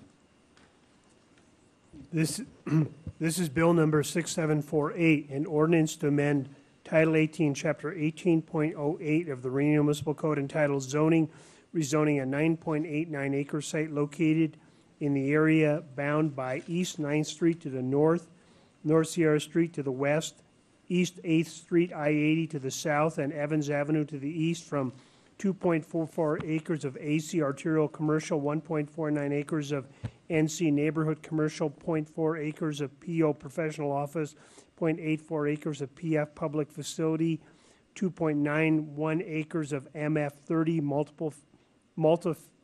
multifamily 30 units per acre, and 2.07 acres of OS open space to 7.42 acres of MU UNRC mixed-use University of Nevada Regional Center Planning Overlay Zoning District Commercial, 0.4 acres of MU UNRC Res mixed-use University of Nevada Regional Center Planning Overlay Zoning District Residential, and 2.07 acres of MU UNRC OS mixed-use University of Nevada Regional Center Planning Overlay Zoning District Open Space, the other matters properly relating thereto. And just to make sure I said it, should be 6749, its ordinance, bill number. Mr. Mayor, to get a clarification, we're still keeping Evans Park open space, correct, under this? If I look at this Burn map. Close Senior Planner, that's correct, sir. And we still own it? Yes. So it's zoned with a couple different things. We're zoning it as MU, UNR, open space. Correct. And we still own the property? Yes. Okay. Move to refer. Have a motion, second. All in favor, say aye. Aye. Those that oppose, no. Motion carries unanimously. All right. Ladies and gentlemen, Mr. Ashaf and I are going to have to step out for a little bit. We'll be back. We'll be going to item F4. Mr. Guston, you'll take over. Thank you, Mr. Mayor. Mr. Vice Mayor, can I ask that we have a staff presentation on this one first, on the annexation? Just going to let me open the public hearing.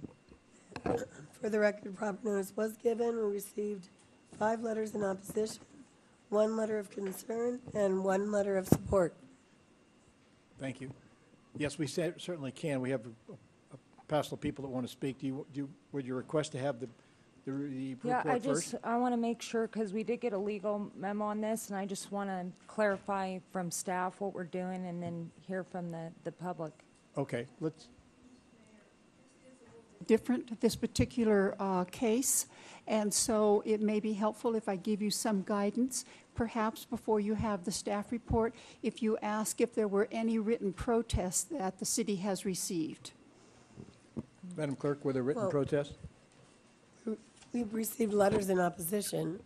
I'm not sure if And if you receive letters in opposition, then we would take those to mean that they were written protest. And then we would recommend that you proceed with the staff report. And we'll kind of go through this on a step-by-step basis just to help you get through all these new and different steps. Thank you, Ms. Craig. Mr. Gilbert? Thank you, Mr. Mayor. For the record, Nathan Gilbert, Associate Planner. I'll just give a brief overview of the direction we've received so far. The city's required, all cities in Washoe County are required to implement a 7-year program of annexation. Reno's program was adopted in 2010 and basically refines the 20-year horizon of the sphere of influence to a 7-year program. That program, adopted program, identifies the areas as Tier 1 and Tier 2. In 2011, the council adopted a resolution declaring its intent to adopt the Tier 1 annexation areas, which are parcels located in the regionally designated transit corridors, regional centers, and City of Reno neighborhood plans. The agenda item today would allow the council to implement the annexation process on these parcels through ordinance. Can you show me a map, Nathan, do we have a map of the areas?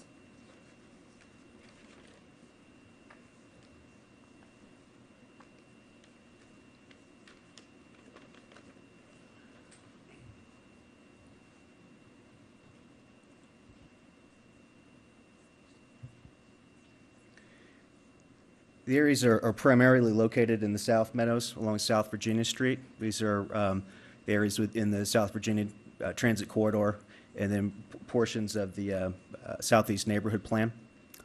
Additional areas are a portion of the North Virginia Street Transit Corridor, obviously along North Virginia Street. There's one parcel in the McQueen Plan, and the remainder of the West 4th Street Transit Corridor. My other question is on the South Virginia Street portion, what's on these properties now? Are they primarily vacant? Is it residential? I mean, what are we looking at? They're primarily commercial properties.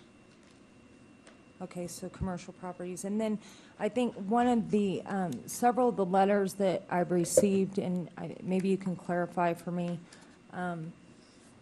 were opposed to the annexation, saying that they weren't going to receive any services from the city. Can you address that for me? Services. You clarified earlier saying South Virginia, but the letters you're talking about, I think, are west of town. Is that where you're asking about? Or the South Virginia people? I'm asking about everything within Okay. the parcels, the McQueen parcel, North Virginia, and... We are required to provide services that's part of the annexation process. And so whether they're services that are actually delivered, we have to demonstrate the capability to provide them. I suspect you're referring to the area in the Gold Ranch area. In those areas wouldn't be receiving city sewer at this time. They wouldn't be receiving city water. Would they be receiving services? Yeah. The police service would switch from Washoe County, fire protection. Whether or not they're getting or they're right for urban services, the services can be provided. Yeah, and thanks for clarifying, Mr. Vice Mayor, on the, in particular, the letters from that area, White Creeks Lane. Explain to me how it works now, because as a city resident, how would that be different? Because we pay a separate fee for sewer, and I'm assuming they pay their separate fee to the county for sewer. So if they were annexed into the city, they would receive I can police address and fire protection. I can address that area. Yeah, currently the area that you're referring to is here on the map. Currently, the City of Reno plow the primary access. City of Reno Fire Department provides primary fire coverage for that area. In fact, there are 9 developed houses along here, and prior to adoption of this certified program of annexation, we would require new development that comes in to submit for an annexation map. And so those 9 parcels there actually already have an annexation map on file. They were simply waiting for this process to occur. Whether the developer told them that when they bought their homes is a different story, but we have a waiver of the property owner that said we're going to annex as soon as you're in a program of annexation or that you're contiguous to city limits. So before those homes were developed in that area, the developer at that time signed the waiver that they were going to annex into for the those city. 9 parcels that I'm referring to, I believe there are 2 other homes to the west of that. But again, they're in our sphere of influence. They're a newer home, so if they weren't required to annex, that was through an oversight. Currently, if you own property in the city sphere of influence, we have exercised what's called extraterritorial jurisdiction. We have a master plan. We generally have city zoning. When you come in to develop, the first thing you have to do is submit and pay for an annexation application and then pay for a survey, which comes to council, and they annex first before they get those entitlements. Okay, and then one last question. How did you choose this area to annex? This one in particular seems to be the... We chose the Tier 1 annexation areas. Tier 1 annexation areas are parcels in cities, in the City of Reno sphere of influence, and in a regional center, a transit corridor, or a City of Reno neighborhood plan. Okay, thank you. That's all I have right now. And Mr. Gilbert, if I may, let me carry on the questioning that Councilman Fries was talking about. You mentioned about the lots that are out there, but they're in our sphere of influence, what you said, correct? That's correct. But until they, if someone doesn't want to be annexed, until they actually pull a permit or their development plans, they have the option of not being annexed. Currently, if you're in Reno's sphere of influence, until you pull one of those triggers, that's correct. Right. So if as we go on, and I know people want to talk about this today, but I wanted to make sure you got that out, because if you want to annex this property, but if a property owner does not want to, and they have not pulled a permit or development plans, then they do not have to be annexed. They have the option of opting out. What with the program that we're looking for Yes. today would be a city-initiated annexation. So these parcels that we're identifying here, the city is initiating annexation. Yeah, but if they don't want to, they don't have to be. That's up to the council's discretion. Okay, we'll get to that then. Okay. Councilman Dortch? Yeah, just to follow up on that, I thought we had a policy that we didn't do non-voluntary annexations. The policy, I'm sorry, sir. Was that a question to staff? Yeah. The policy in the annexation program was that that the city wouldn't initiate on county islands. That's the policy that was in the previous plan and in the current one. Okay. Okay, any other, Councilman Ayazi? Yeah, I think, Councilman Dorsch, that was changed a little while ago, because we did have that policy for a long time, unless they were asked to be annexed. And I think staff came to us and said some of these things make sense to be annexed because of, it follows this one question. You said some of these are involuntary, or are they all involuntary? This is a city-initiated annexation, so they didn't ask to be annexed at this time. There were about probably 30 that are on file that have asked to be, but weren't able to because they weren't contiguous at that time. So that's my question, is if they're on file, even though it was a while ago, is that considered voluntary because they filed the applications just not at this time, or is that considered involuntary because the people who now own the property? I'm going to answer that and look over in this direction, That's but exactly what I would do if I were you, too. Marilyn Craig, Deputy City Attorney. When we speak of voluntarily, we often, what we mean by that term is that they have actually petitioned the City of Reno. When they filed this earlier document, that would have been considered a petition. It stays on file, but it's not, that is, in almost all these cases, a prior landowner. And it is the current landowner who's now coming in saying that they would prefer not to be annexed for a variety of reasons. So they are not now currently, this landowner, seeking annexation to the city, but you do have a prior petition requesting annexation. So does that carry through from property owner to property owner?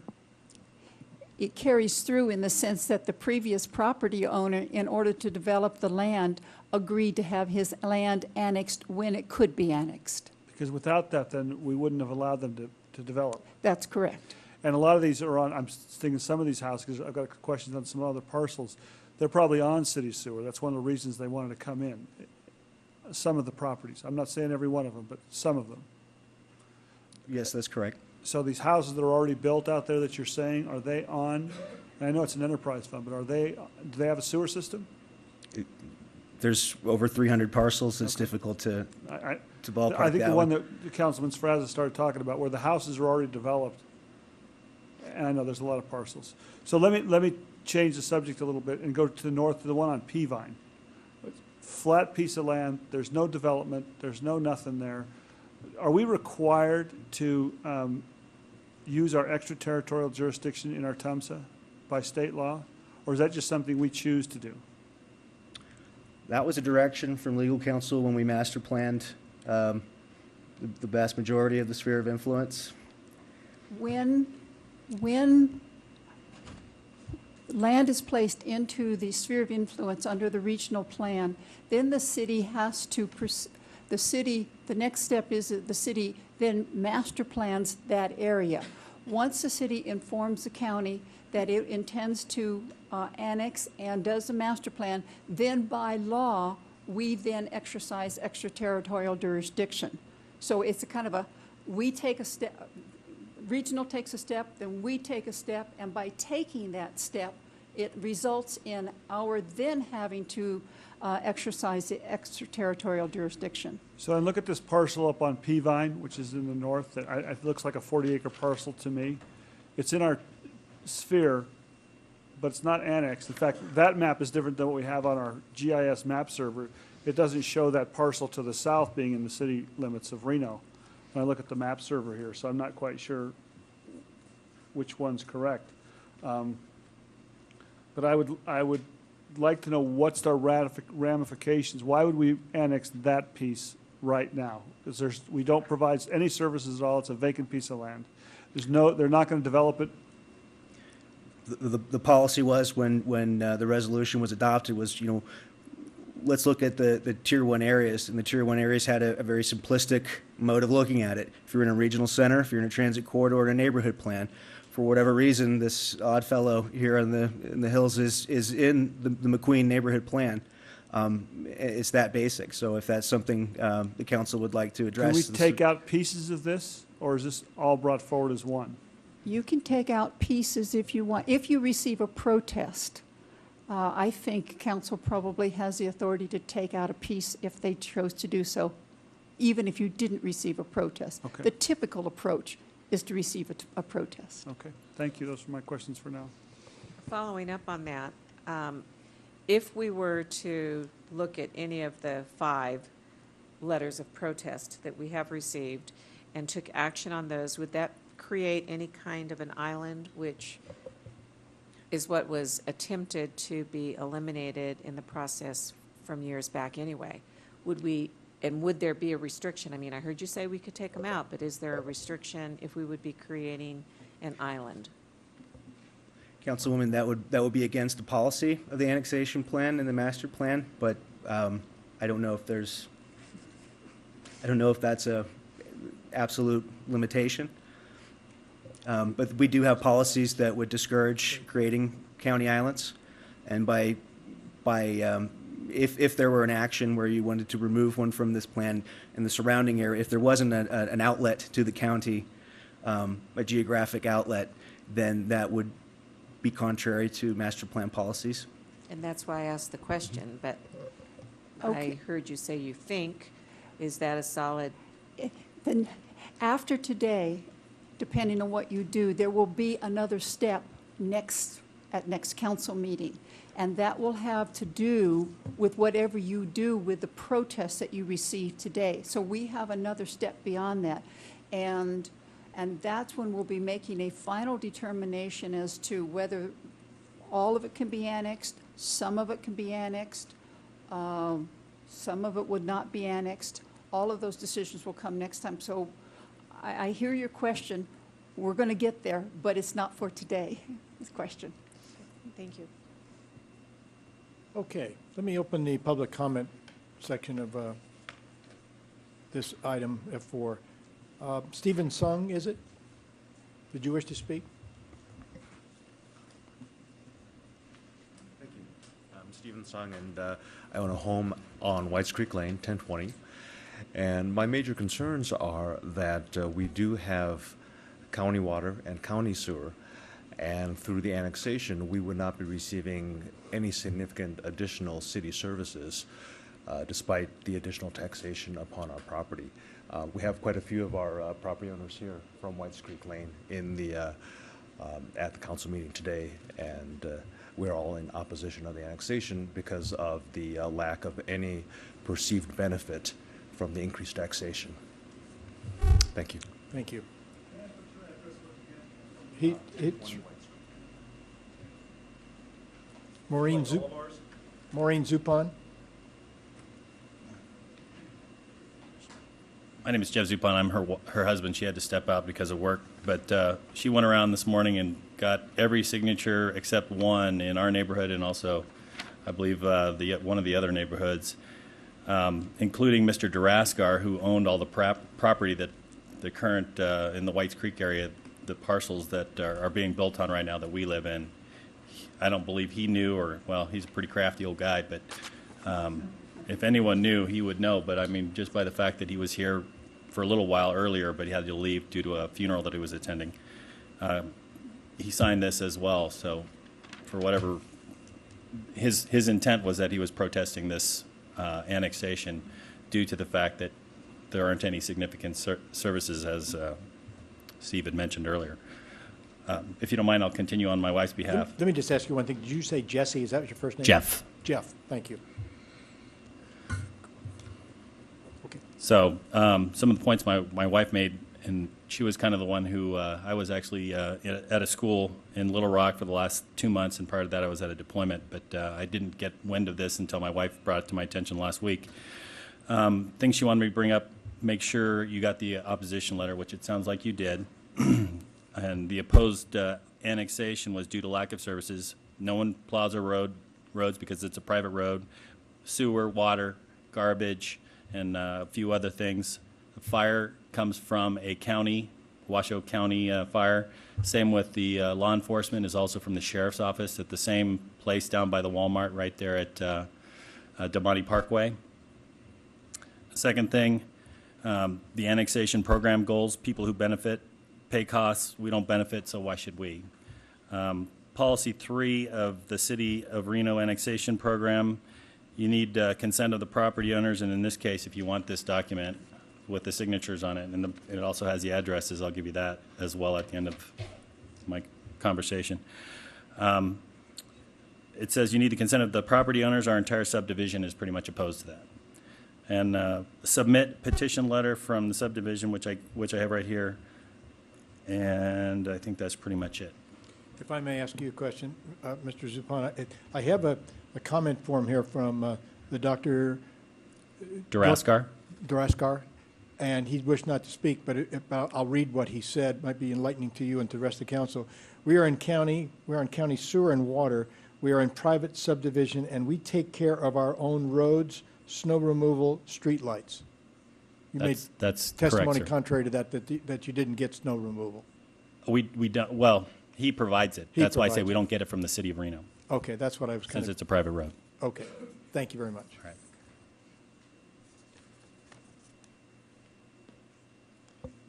I have one form with two names.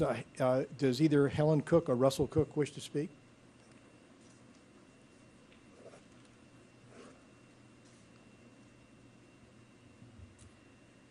My husband and I. Would you identify yourself just for the record, please?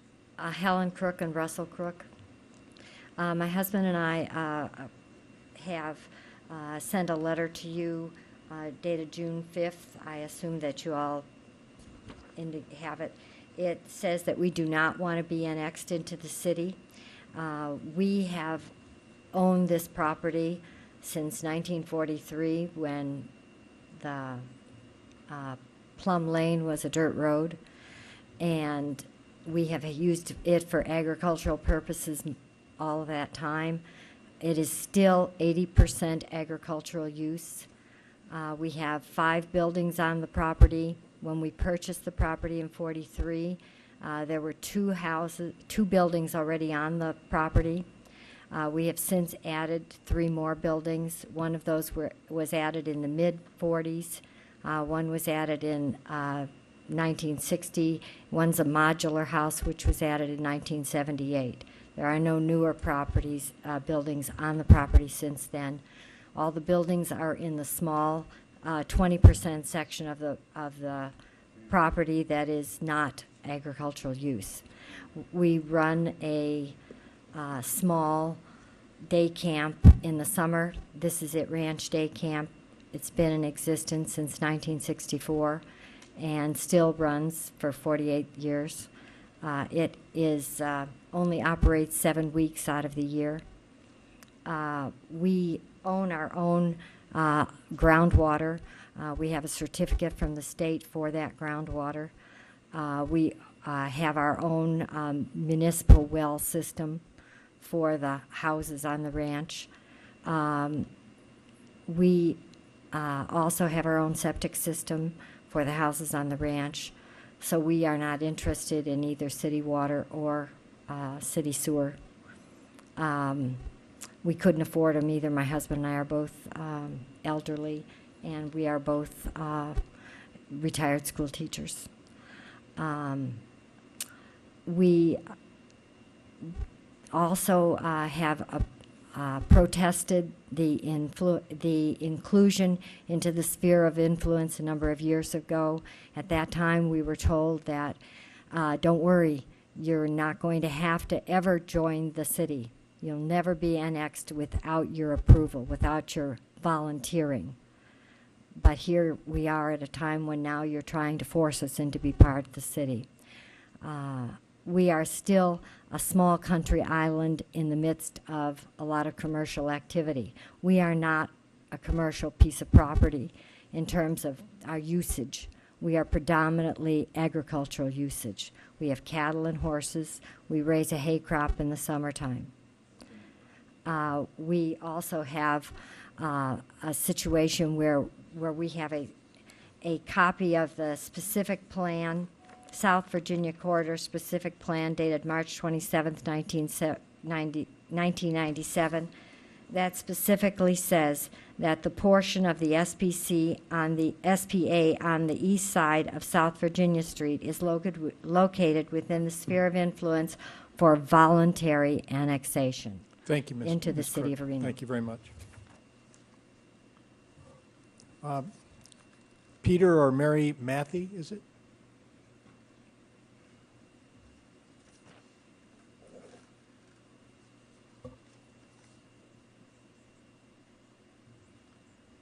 Council members, my name is Peter Matthew. I'm a homeowner in the Bird-Eyed Glen Association. 3 of my properties are under annexation, and we provide for our own road. We're a gated community, by the way. Provide for our own maintenance. We're all on well water. We depend on Washoe County Fire Department and Washoe County Sheriff's Office for protection. I, my wife, and my son, who also lives on one of the properties, oppose this annexation move. Thank you for listening. Thank you. Excuse me, where do you live, sir? 250 Heine Road, is it? On 250 Hirsch Road. Hirsch, it is, okay. Thank you. H-I-R-S-C-H?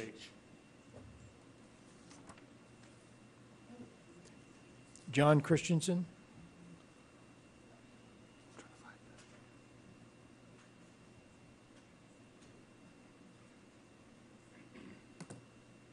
Yes, my name is John Christensen. I live at 230 Hirsch, and I would just wanted to speak in opposition of annexation.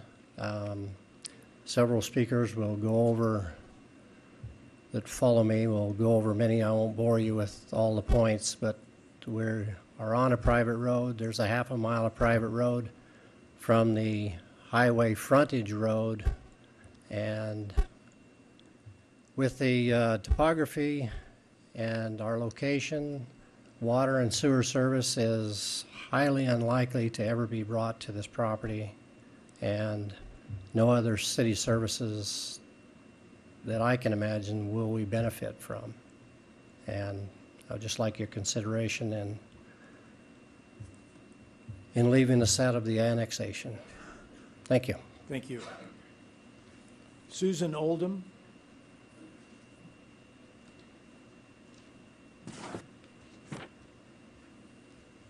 For the record, my name's Susan Oldham. I live at 45 Hirsch Road, part of the Verdi Glen Homeowners Association. I'm here on behalf of myself and also on behalf of the association in the fact that I'm a resident agent for the association. Also on behalf of a letter that you have on file from a Mr. Matthew Bach, who's at 300 Hirsch Road.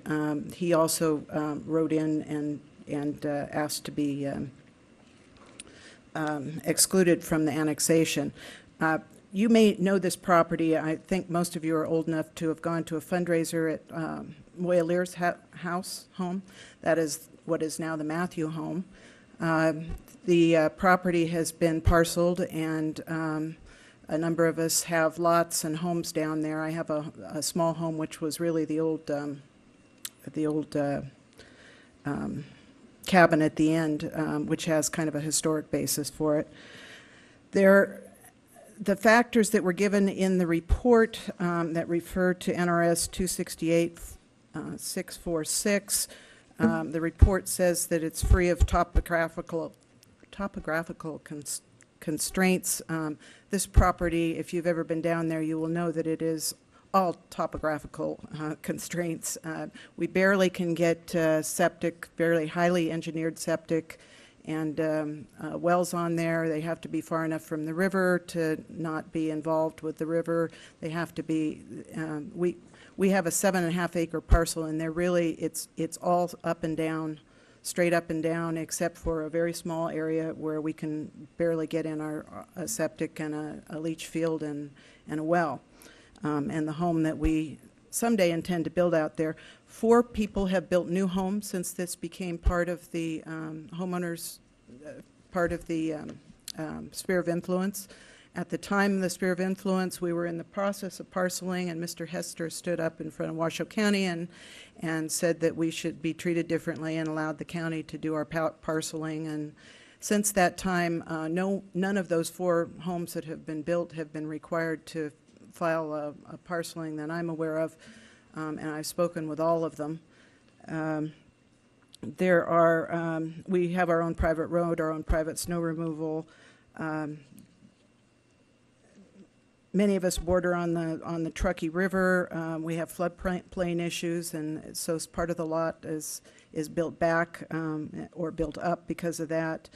It's very unlikely. We're at least 120 to 150 feet down. It's very unlikely that anybody's going to want to pump the sewage up that mountain, at least on City of Reno O&M charges, which is what it would have to be to hook to the sewer when it does get out to Gold Ranch. And there's really no right-of-way that I'm aware of under the freeway to get over there in any event. Fire and police. Fire is provided by the Sierra Fire District out there, which is county. All the other factors are inapplicable except possibly the fact that we're part of the sphere of influence in the transportation corridor. None of the rest of them do apply to our homeowners association. Thank you. Jack Guzman.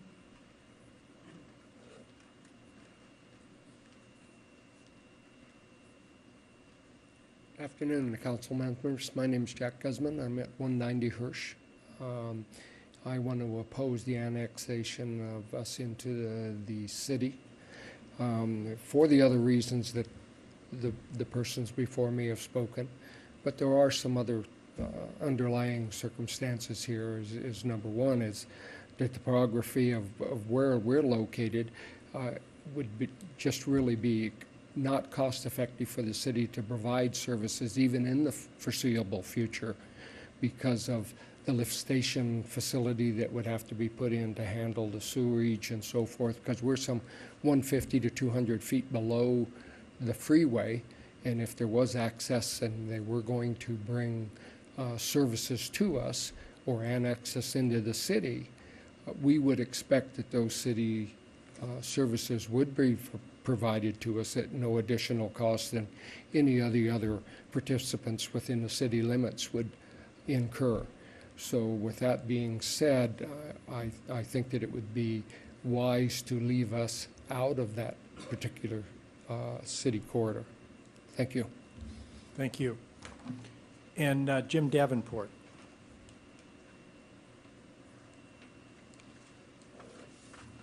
If I might add that. For the record, my name is Jim Davenport, and I have property located at 350 Hirsch Road in Verdi, Nevada, of course. I'm here today to speak against the agenda item F4, which is the proposed annexation of our property into the city of Reno. Most, but not all, of the areas proposed to be annexed based on your program that you have in place are located in urbanized areas, and that easily meet the established criteria. We understand that. They are urban in nature, they have the requisite infrastructure in place to support new growth, and they have a need for services that are provided by the city of Reno. In contrast, the areas west of Verdi do not have the necessary infrastructure in place. This entire area is rural in character, primarily due to the fact that there are no municipal water or sewer services planned now or in the near future. I would also argue that the upfront cost to develop this corridor cannot be supported by the size of development and the absorption rates that would be necessary. This fact will make development in these areas cost prohibitive for many, many years. There are many statements and findings made in the staff reports that we just simply do not agree with, and that do not apply to our property specifically or the Verdi area in general. First, we are located west of Verdi at the farthest most reaches of your sphere of influence. Our subdivision is a small, private, isolated, gated community with a total of 9 lots. The lots range in size from 1 to 7 acres and are zoned LDS or LLR1, depending upon the parcel at this point in time. We are all on well and septic, a fact that will probably never change. There is no potential for any future development of this land due to natural constraints such as topography, the Truckee River, jurisdictional wetlands, and Washoe County District health restrictions related to parcel size, well, septic, and the fact that basically there isn't any possibility to develop this further without water and sewer. Second, we access our property from the NDOT right-of-way off-ramp. I don't see this changing with the proposed annexation or the city ever taking responsibility for care, maintenance, snow removal of that road. We don't have any storm drain. As I mentioned, we don't have any sewer. Municipal water and sewer are at least 3 miles away. Fire services will still be provided by Sear Fire District. The Sheriff's Department has done an excellent job, and will still have a large obligation in that region. By establishing the 4th Street TOD corridor to the western boundary of your SOI, sphere of influence, a 4-mile separation from Mogul, you have effectively created an island in this corridor. It is a situation that we, and I believe, is going to burden the city of Reno, Washoe County, and effectively the taxpayers of this community with a significant amount of unnecessary cost at a time when we can all least afford it. We need to focus our efforts on encouraging development in areas where the infrastructure is either already in place or can be incrementally and economically extended. This is not an all or nothing proposition. You have an option to remove our properties from this item based on your discretion. Today, we respectfully request that you do just that. Thank you. Thank you. Is there anybody else in the audience that wishes to speak on this agenda item? Mr. Crook, you okay. When you get through, would you fill out another form, please? With his name on it. My name is Rusty Crook, and it's on.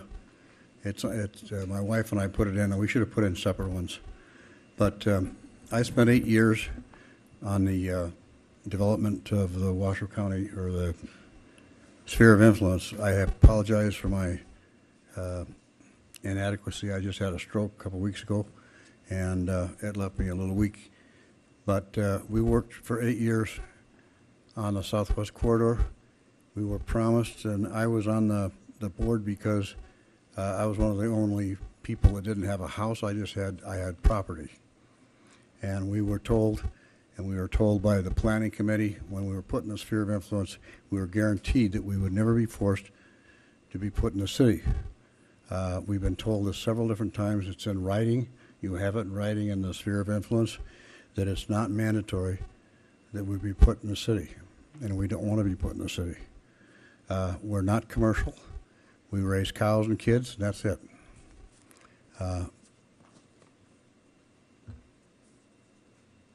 I'm sorry to come up again, but I think it's important for you to know that we have always been guaranteed by every political body that we will never be forced to be put in the city. And they kind of ran over that when they went through this. And I think it's, we talked about integrity a little bit before this, and trust, and we trust that you guys will do the right thing. Thank you. Thank you. Okay. Is there another? I'm sorry. Yes. And would you also, after you speak, thank you. Yeah, my name is Justin Rowe. I'm also a member of the Whites Creek subdivision, and for all the reasons that have already been mentioned, we obviously are opposed to the annexation since all of our services are not provided by the city of Reno, and I am opposed as well. That's it.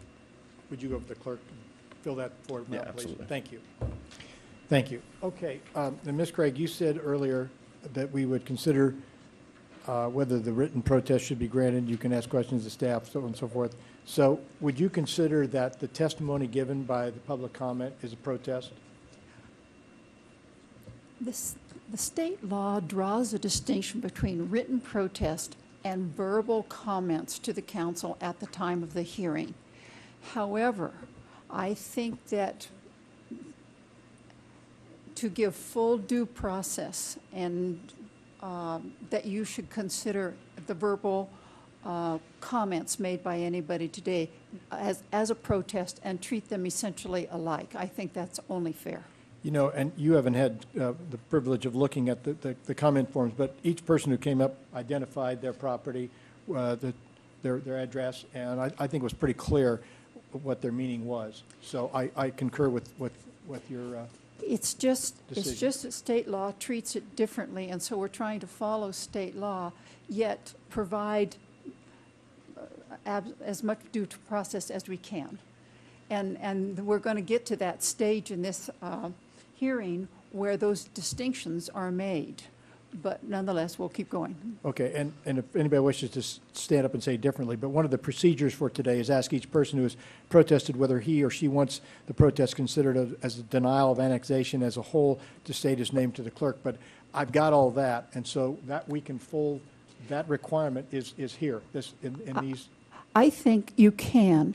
I Okay. did hear one man say that he recognized that our annexation program was in more urban areas and so forth, and therefore he was speaking for his own. But I think in terms of the annexation as a whole, we can take their comments that they would like to be included in that. As protest? As a protest for Okay. the annexation as a whole. Good, I'm glad we can do it in one blanket. Okay.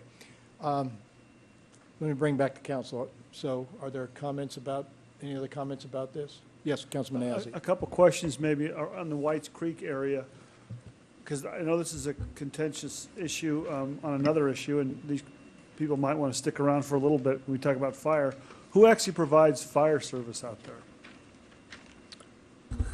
At the Regional Planning Commission, the fire representative indicated that it was the City of Reno's Fires Protection District. I'll look if there's a fire representative. Chief Fernandez.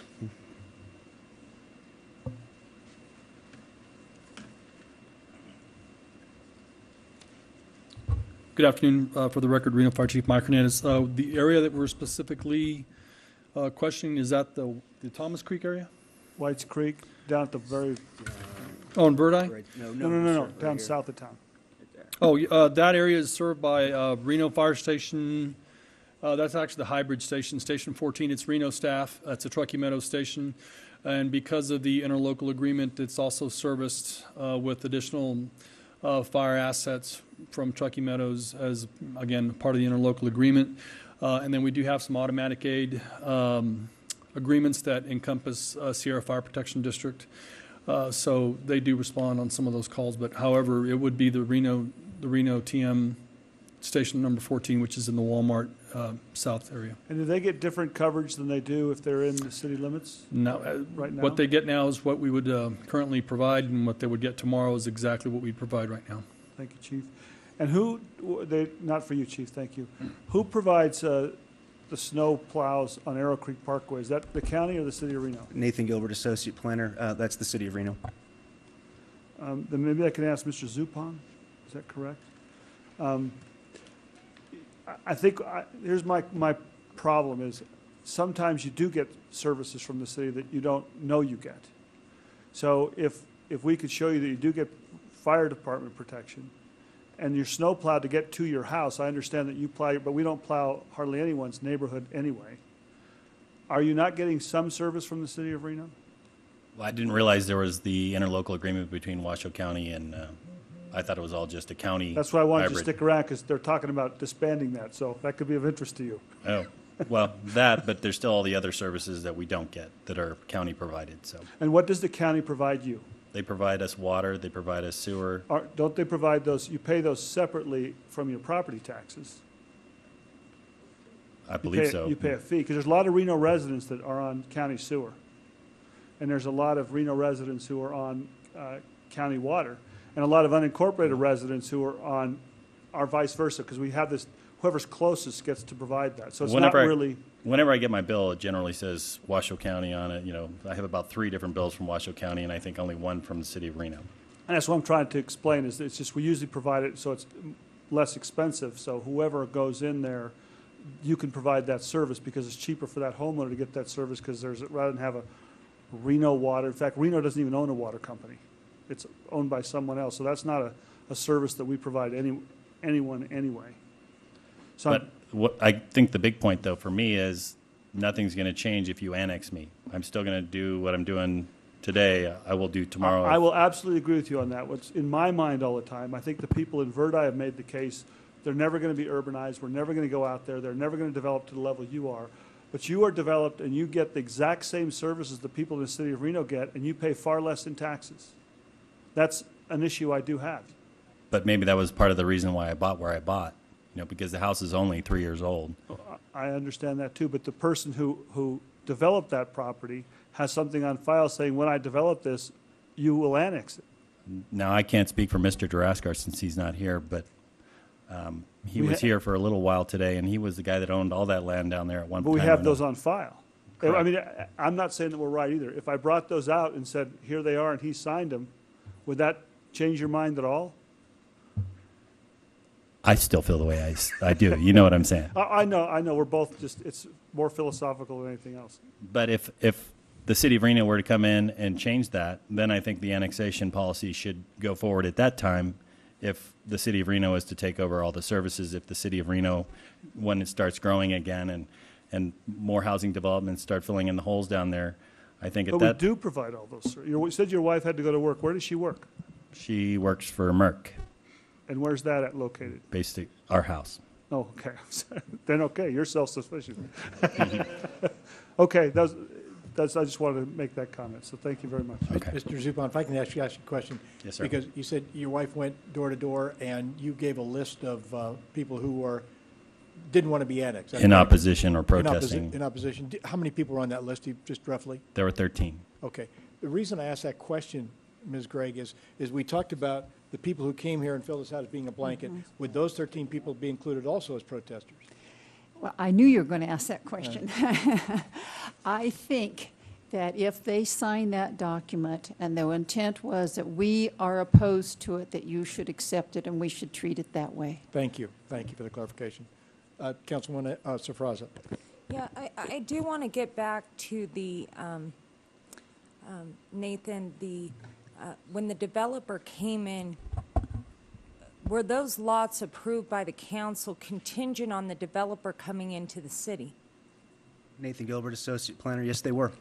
And so why wouldn't we require that annexation prior to the development? Because here's the concern I have is that's why we had the regional plan. typically, if it's going to be developed more than 3 units per acre, it's going to come into the city. If there's cluster development, I mean, we have all those policies within our land use. So why wasn't it done at that time?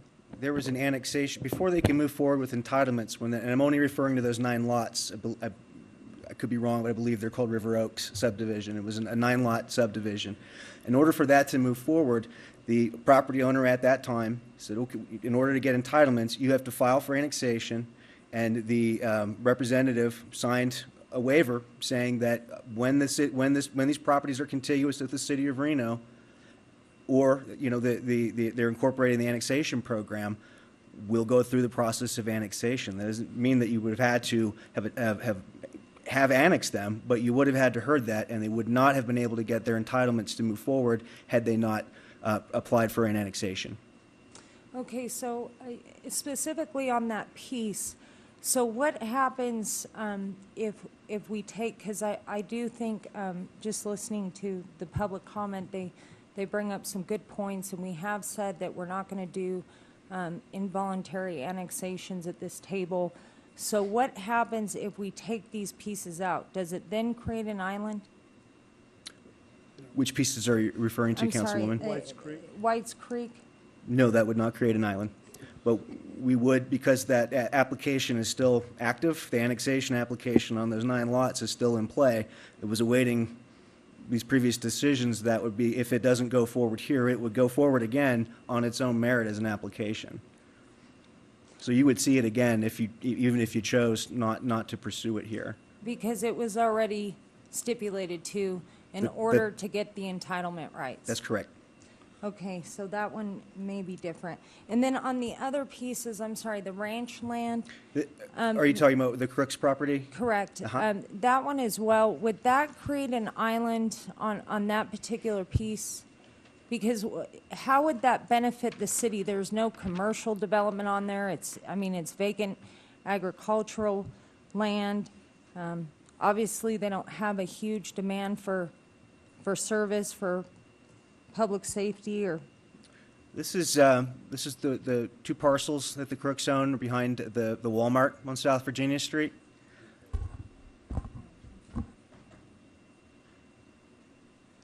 So it's here. That would create an island if you chose to omit that and pursue the surrounding properties. That wouldn't be consistent with existing city policy. But if they wanted to come in, though, at some later point in time, because like they said, it's an ag use. So to me, it's totally different. It's not, you don't have commercial uses on there. It would be up to them. If they wanted to develop 20 years from now, then at that point in time, if we took them out, then they could come into the city. Correct. Because right now, what's their zoning on their particular parcel? Mixed use. And when it was, the plan that they were referring to from the 90s was from Washoe County. That was, the county zoned that as a high intensity commercial zone. It was, so the county had it zoned as a high density commercial. When the South Virginia Transit Corridor came in, that was changed to mixed use, South Virginia Transit. But if they came forward and decided to build some mixed-use project there, then technically at that point in time, it could then come into the city. Correct, and it would be required to have an application at least. So let me as add some long- additional information to that, because there are some things that will happen if you do exclude the property from the annexation that are required to happen. So let me tell you what those are, just in view of full information. If you exclude property from this annexation, then the Regional Planning Commission must look at that exclusion and make a determination. They have 3 options. One is to remove the property from the current program of annexation, and it will remain removed from the program of annexation for the duration of the program of annexation. Our program of annexation is for 7 years. Number 2, they could take the property and put it in a separate category that says that it will receive services from the county. That if they want to do that, there has to be permission given by the city and by the county.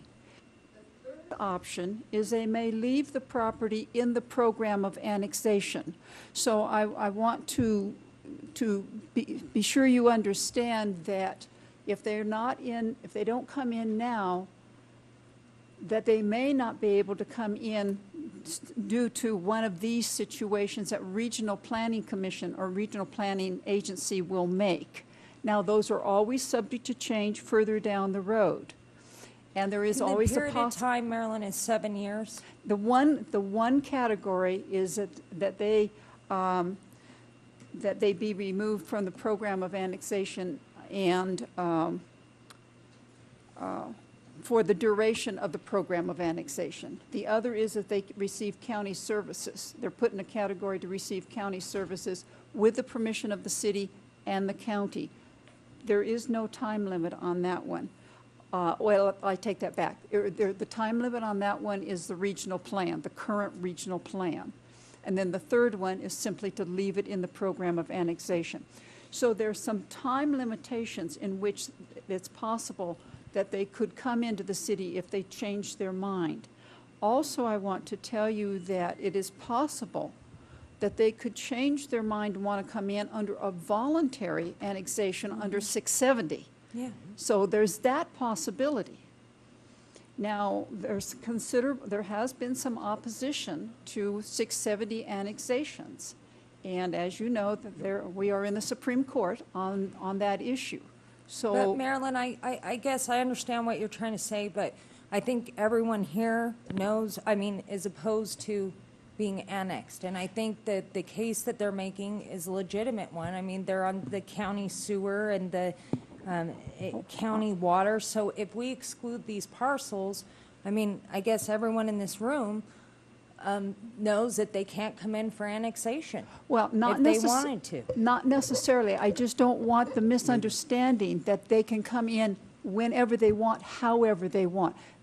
I think there is a process that they may be able to go through to come in, but I didn't want it to be, oh, we can turn around and come in whenever we want, because that's not really what happens here. There's going to be a time process at least. Okay, and I happen to agree with the train of thought the councilwoman is talking about you mentioned, does it create an island? And Mr. Gilbert said, yes, it does, but we still could exclude that. I mean, we just because it creates an island, we're not forced to do it. We can still exclude that. Yeah, okay, yeah, absolutely. The island that you said would be created on the This Is It Ranch, what is immediately, in my mind's eye, I'm trying to see it, immediately on the west side of South Virginia Street? Reno High School and the Catholic Church are right across the street from us. I'll just say it in the record for Mrs. Kirk, Minogue High School and the So the it is Catholic Church. exactly there at Yeah. that intersection. And We're north of Walmart, south of. yeah, I know exactly where you are. I thought there was a little bit more distance between McCabe and Minogue. We can't, excuse me, we can't carry dialogue unless it's on the recorded. That's the only reason. Don't want to silence you, but that's okay. If you want to ask Mr. Gilbert, that's fine. Okay. Any other questions? Councilman Dortch? Just so I can figure out in my mind, where is White's Creek at? White's Creek is located right I'm here. assuming based on what Dave was saying, it's off of Arrow Creek Yes. on the south side, or the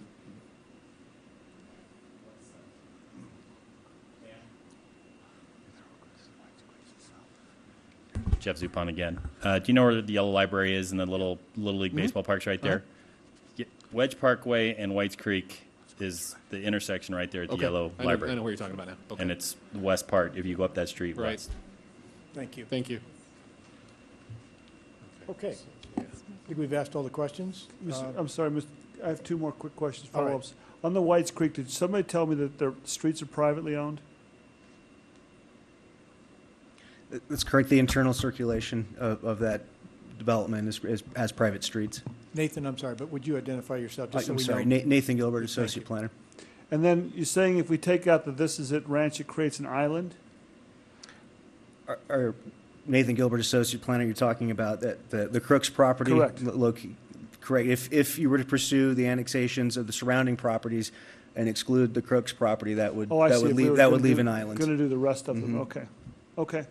And then for the attorney, this is a 7-year program of annexation, which means, I understand what you said about the commission, but it doesn't mean, that's why we have a 7 years. We can do things during that 7 years.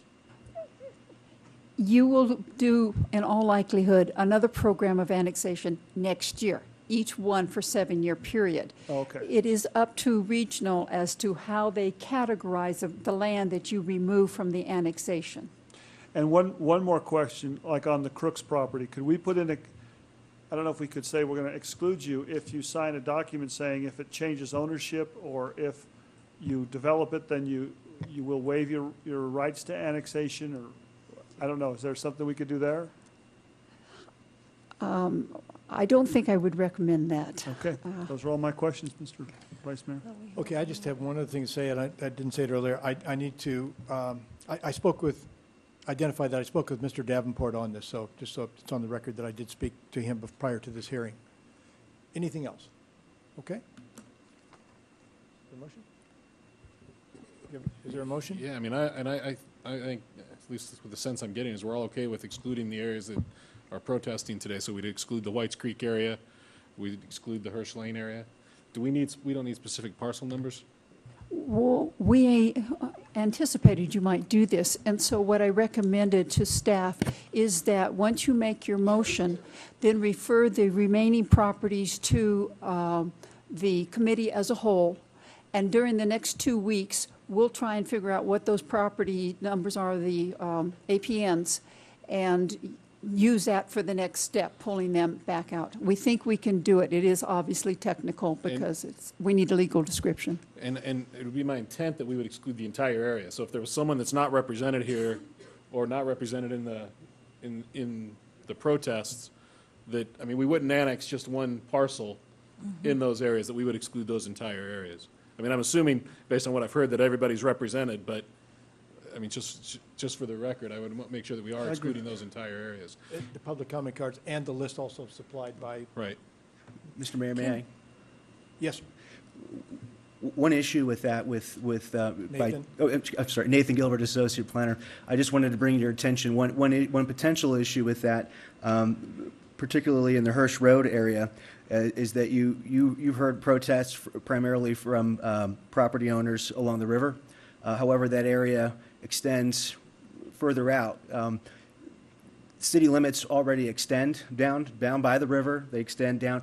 So one of the concerns would be that that it would be mismatched city development, so that when somebody were to come in to develop because they're in this annexation plan, then you would have what would be a classic leapfrog development. So I just wanted to bring that to your attention, just so you have it on topic. Thank you. Can I ask Ms. Oldham, you're the resident agent for the Verdi Glen Homeowners Association, your comment about that? For the record, Susan Oldham. All of the properties on Hirsch Road are within the Verdi Glen Homeowners Association and have been represented here today, with the exception of Matthew Bach, who sent you a written letter, who is at 300 Hirsch Road. Okay. So all of Hirsch Road is taken care of. The only thing that might go beyond us, and that's really hard to tell from the map, is there's a piece of Tumwa property that's the Verdi Dam that's just beyond our property that, you know, you probably don't need it in anyway because there's nothing on it and it's not, but if it was in and caused us to be an island, it could come out and we wouldn't be an island anymore. Okay, we'll try to sort that out in the next couple of weeks. Yes, Mr. Gilbert. Nathan Gilbert, Associate Planner. If those areas weren't considered for annexation or were considered inappropriate to be incorporated in the city limits, I've spoken with other property owners south of the Gold Ranch Casino area who are interested in developing in the city. That rollback, if the council were to make a determination that this would be inappropriate for the city boundaries, the next step may be to re-examine the sphere of influence boundaries in and of themselves. Okay, thanks for mentioning. So, I mean, that would be my motion, is that do we need a reading on this, or do we make a motion to pull those areas out first? Make a motion to pull the areas out Okay. first. So my motion would be to pull the Crooks property, the Whites Creek area, and the Hirsch Road area out of the annexation. Can we, Give a motion, for a second discussion, can we comment? also pull out that parcel up on Peavine? There's no services, there's nothing going on. I'm fine with that. Okay, thank you. Okay, further comment? Councilman Sbraza? Yeah, and I think, I mean, to be rational about this, to support this request is, I think we've heard from the property owners, this is already developed. They're homeowners that do not want to come in the city. We said that we wouldn't do that except for voluntary annexation. So I think it's completely different than a vacant piece of property who's asked to come in or is going to develop like a city-like development. My only concern is a couple things on the White Creeks area, just based on what Nathan said, because we do have the developer who signed. What happens legally with that? If they can still stay out, I'd certainly support it. But the various roadways, Nathan, what happens to, the county had made a request based on Councilman Dorch's motion on these specific roadways. Will we then take some of these roadways out? Because it wouldn't make sense to take responsibility on the maintenance of the roadways if we're going to take out some of these pieces. Why Nathan- would the city do that? We'd actually be at a loss. Nathan Gilbert, Associate Planner. If, depending on your direction today, we'll be working with our consultant to modify those maps. Okay, so I just want to make sure that that's included in the motion, because it looks like the 5 areas, 5 roads are exactly the pieces that we're not bringing in, so. Let me ask legal on that. Okay, with respect to the roads, there is a provision in state law that determines how the roads are going to go into either the city. If you annex on both sides of the roads, then the road itself becomes annexed and is part of the city. If you take only one side of the road and the other is still in the county, then the county can request that we take that road. You're going to hear that request on some other roads. So the roads really aren't an issue. They'll work under state law automatically. Okay, I just want to make sure. Okay, Yeah. Councilman Iazzi? And just for the record, I want to state, I think that we should leave Peavine out because I don't think it's going to be developed on in the next 7 years. I think the Verdi residents have said the same thing, and I'm familiar with that area. I don't think that'll be developed to city standards in the next 7 years. The Whites Creek area, the reason I'm going to do that was my last question was the roads are privately owned and they're not on the taxpayers. If they break up, they don't have to be paid for. I think it'll be interesting to see what happens with your fire service out there, but you do receive services from the city. But I understand what you're bringing forward today. Okay, so the motion maker and the second will remove the Correct. parcel? Okay. All right. All those in favor say aye. Aye. Those opposed? Motion carries unanimously. F41, ordinance introduction. This is bill number 6750, an ordinance annexing to John, an... hang on a second. I know people are leaving. Thank you very much. I'm sorry to keep you so long today, but obviously you heard the discussion of the council. We thought it was as important as you did. I appreciate you coming down. Sorry to keep this extended a little bit longer than we normally do, but thank you for coming. John, I'm sorry, go ahead. It's okay. Again, it's bill number 6750, an ordinance annexing to and making part of the city of Reno certain specifically described territory being 2,631 acres of property identified as Tier 1 annexation areas in the certified 2010-2017 City of Reno annexation program as more fully described in the attached Exhibit A, together with other matters properly relating thereto, and amend that to the extent that this council has taken out certain parcels and those would be excluded by the second reading of this ordinance, so those that are specifically taken out of the annexation area. A motion and second. Any further discussion? Those in favor say aye. Aye. Those opposed? Motion carries unanimously. Okay. Moving to item F5. Madam Clerk, have all the notices been sent? Yes, Mr. Mayor, no correspondence was received. Okay. Councilman Azzi, do we need a presentation on this? I don't think so. I think we all know what the issues are. I have a question of the council. because we had this discussion with the 4th Street Todd corridor before, and now we're extending it further. I personally think we might have made a mistake the first time. Well, it certainly got ahead of the development curve. Yes. I mean, we had anticipated maybe some more development in that area. I'm open to that. That's. So maybe I'd like to hear what staff has to say about that generalized comment. Are you in the barrel again, Nathan? Okay. Nathan Gilbert, Associate Planner. If I could put this proposed zoning map. As you are aware, the master plan amendment was extended to this area of Gold Ranch a few years ago. Staff has been trying to play catch up. We're not able to do master plan and zoning amendments at the same time. This is a house cleaning item. But as far as to address your concern, the areas of the property owners, you heard from Hearst Road and these property owners, very rural property owners, it's staying a rural designation. Really the only transit corridor development that we're going to see is this area in Crosshatch, which is area that's already hotel, casino, and community commercial. So they don't, by putting in the Todd corridor, it only makes it easier for them, so they don't get a special use permit. That's correct. It makes it easier for them to develop. But most importantly, and when we worked on this plan with those property owners, we could take a comprehensive look rather than just using standard zoning. So it gave them the opportunity. We were told to develop a transit corridor plan in this area, and it gave them the opportunity to take a big picture and have planning work for them. I fully understand, but I mean, I don't know how, I mean, the transit-oriented development is supposed to be for bus service and all that, and I don't see us ever getting a bus service out there, or that kind of, it's always going to be drive your car there, which isn't what we're trying to do, walkable communities and biking there and having, that's what transit-oriented means, I thought. Yeah, remember the original conversation, I believe, I'm accurate in saying this, that we were looking for a corridor that went from west of Reno all the way to Sparks, and going down 4th Street, going all the way through, and we haven't been able to maximize that vision. So what would be the downside if we just didn't extend the Todd corridor that far? They could still develop, they would just have, it would be a few more hurdles for them.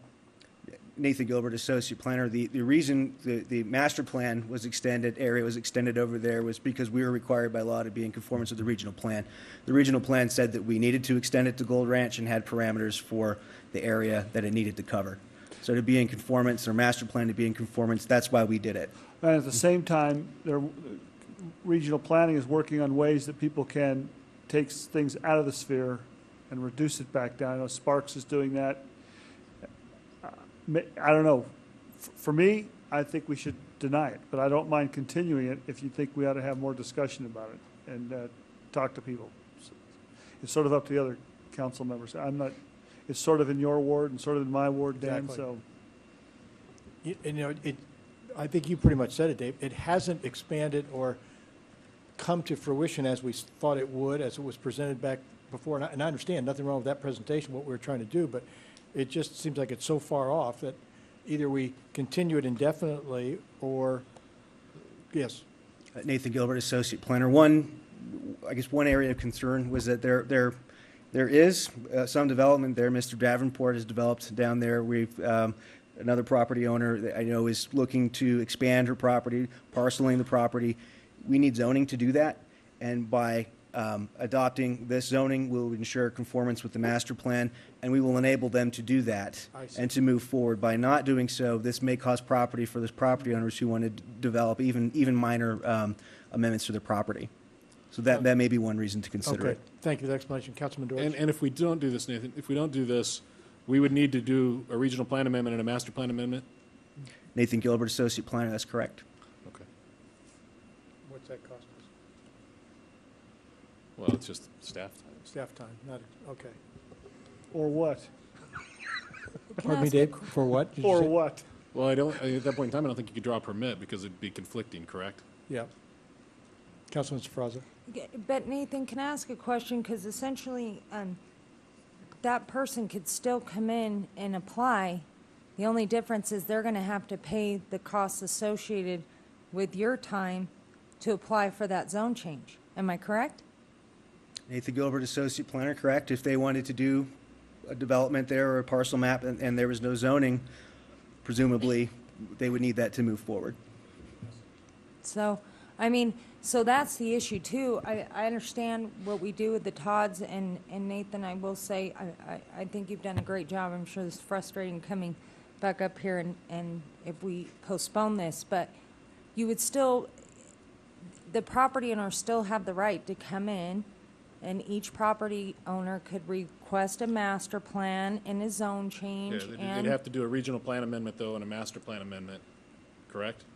If the council wished to not pursue the city planning in this area, we would need to go back up the ladder. If a property owner just wanted to develop and needed to, and there was no zoning, if should the council decide to postpone this for whatever period of time or to deny it, there would be no zoning on that property.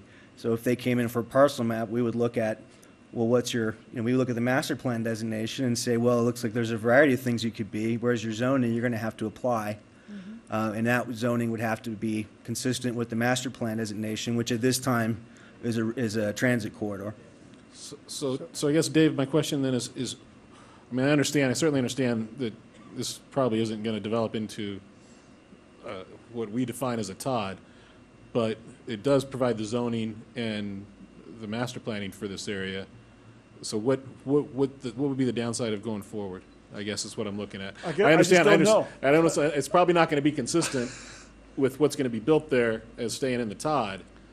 I just don't know, Dwight. That's why I said, do we have to do this today? Could we look at it a little more? I mean, is this the same Mr. Davenport who just didn't want to be annexed in the city, but he wants it easier for him to develop his own property in the city? Honestly, is it the same guy? Yes. Yes. So those are the issues I have with people out there. I mean, so on the edges is, I don't want to face any, but I want it to be easy when I develop my property that my neighbors don't want developed, but I'd still want to develop it. I have problems with that. And I guess the issue for me, Councilman Dortch, on the Todd is we're allowing a more intense development because it's based on essentially a bus line. So, in walkable corridors. So by accepting this plan, you're allowing to more intense development within the TOD. I would think based upon the master plan, though, they could come in and ask for that intensity anyway. They could ask, but this grants it to them without, the whole purpose of a TOD is to make it easier. So I thought that's why we did it along where we wanted to develop, so it'd be easy for those people. Is this where we want to develop? Gold Ranch? To its highest and high density? We just heard 10 minutes ago these same people opposing the. Well, I'm going to disagree with you there. They said they disopposed them paying more taxes, but they still want to develop their own property. Marilyn Craig, Deputy City Attorney. It's important in your consideration today to understand that state law requires you to have your zoning match your master plan within 1 year of the time that you change your master plan. So if you don't go forward, then we need to change our master plan to something else. When did we do our master plan? A year ago? I'm not sure. That's what I'm asking is, and I'm not blaming staff or anything like that. It's just because they came forward assuming this was going to just pass, and now I'm bringing up some questions. So I would like to know the answers if we didn't do this. Ms. Oldham, let me ask you a question about this going forward. You had a comment to make? Yeah, I guess, and it may be a confusion, but I was one of the developers that developed the Verde Glen Homeowners Association along with Jimmy and Jim Davenport and John Christensen's families. And we did the development and downzoned the property to residential, with my parcel as being the only one that's not residential. It was zoned general rural because it was already zoned general rural. We did that with the permission of the city of Reno after it became sphere of influence with the county. And that zoning was on there now. The 300 Hirsch Road is zoned commercial until you came through with the zoning changes. When those zoning changes were proposed, I did call Nathan Gilbert and I said, I just want to make sure I can still build my separate garage / guest house on the property, because if you saw the topography, you can't hook it to the house, not right now at least, and And he said you could, and then, of course, Claudia talked to me later and said, no, you can't, and it's not really the same zoning. And I guess I'm So with really... the Todd corridor, excuse me, interrupt you, but the Todd corridor, you said you couldn't do it. The zoning, yes, the zoning that was being proposed, apparently you cannot do it, Okay. which means somebody's not going to get some business that this community could dearly use. Okay, thank you very much for your comment. Ms. Hanson? Good afternoon, Claudia Hanson, Putnam Engineering Manager. Just to clarify that, the issue on that was the difference between a guest home and an accessory dwelling unit. Two different things. A guest home, as you know, doesn't have a kitchen. The accessory dwelling unit is something that you could rent out as an independent unit. So there's two different land uses, and that was the confusion on that issue. Okay. A guest, she was questioning a guest unit, what's the term? Guest I'm sorry, is home? this what we're getting down to on this whole big thing about whether she can build it? I mean... Yeah, I understand. That's what, yeah. I thought that was a comment relevant to that. Thank you very much. I would like to continue this and have time. I mean, you can't have it both ways. You can't, on one hand, say you don't want to be annexed, part of the city, and then turn around and the same property owners, I agree with you, Councilman Azzi, are asking for intensified development. Okay. I'm sorry. I'll take that as a motion. Is there a second? Second. Second? Any further discussion? I think it's worth discussing. I think it is worth discussing, and where we come down if we decide not to have it or do have it. But, so we have a Sorry, motion Nathan. to continue this. I have a second. Any further discussion? All those in favor say aye. Aye. Aye. Those opposed? Motion carries unanimously. Okay. So let's move forward to G, if I can find my place now. G1, ordinance adoption. The Ranchera. This is ordinance number 6186, an ordinance to amend Title 18, Chapter 18.08 of the Reno Municipal Code entitled Zoning, rezoning 9.2 acres located on the north side of Del Monte Lane, 1,800 feet west of its intersection with Kitsky Lane from HDR, High Density Rural Washoe County, to PUD, together with other matters properly relating thereto. Second? We have a motion and a second. All those in favor say aye. Aye. Those opposed? Motion carries unanimously. Resolutions, H1.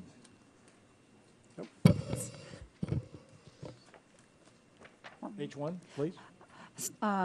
Resolution number 7592, resolution donating $3,000 of Reno Access Advisory Committee funds to Tour de Nez Outreach to defray expenses associated with its sponsorship of the United States Hand Cycling Federation Series at the Tour de Nez competition to be held in Reno in July 2011, General Fund.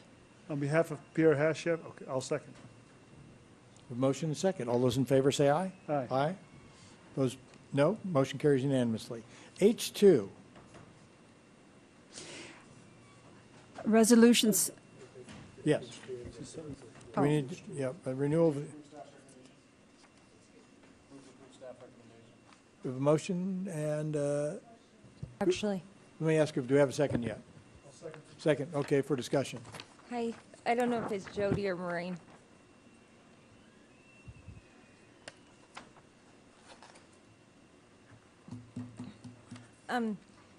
Jody, my concern with this is who makes the decision regarding the funding on the home applications? Jody Rowe, Goodwin Community Reinvestment Manager, for the record.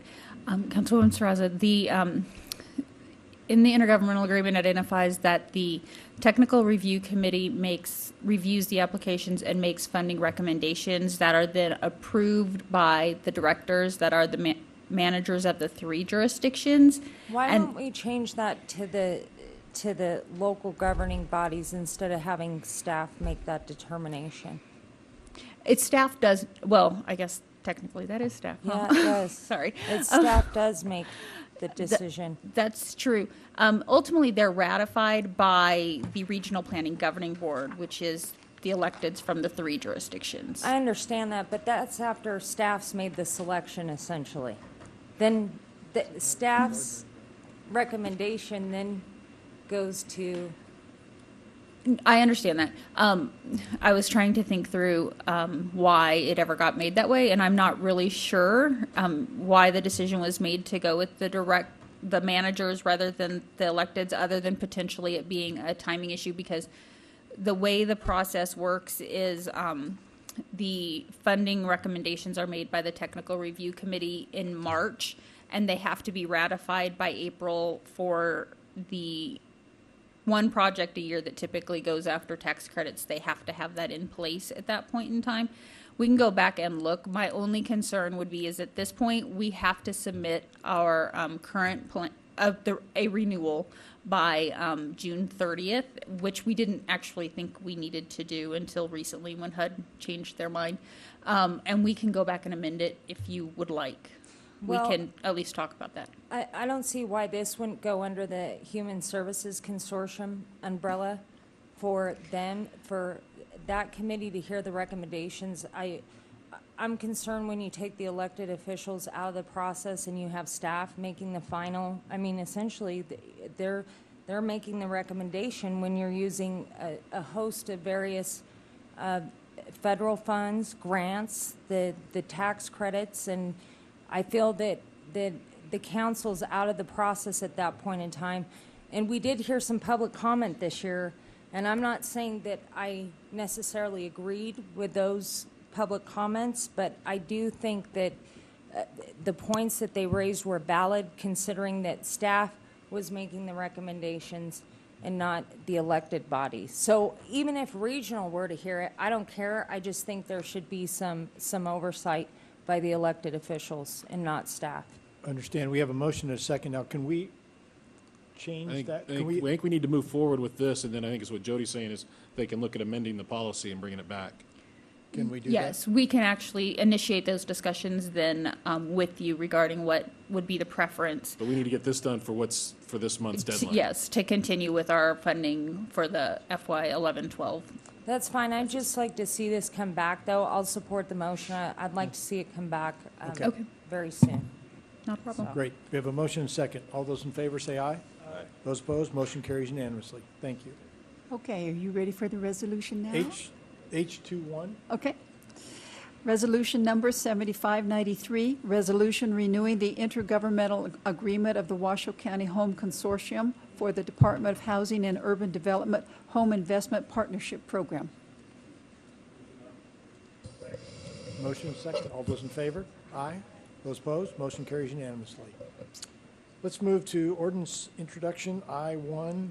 This is Bill number 6751, an ordinance to amend Title II, Chapter 2.06 of the Reno Municipal Code by adding a provision addressing violations of conditions of suspended sentences and other matters properly relating thereto.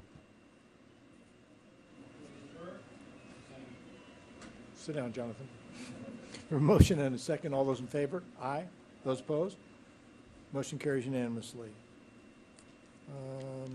Let's move to J2, City Manager. Discussion of potential approval of Shared Services Elected Officials Committee and Shared Services Subcommittee.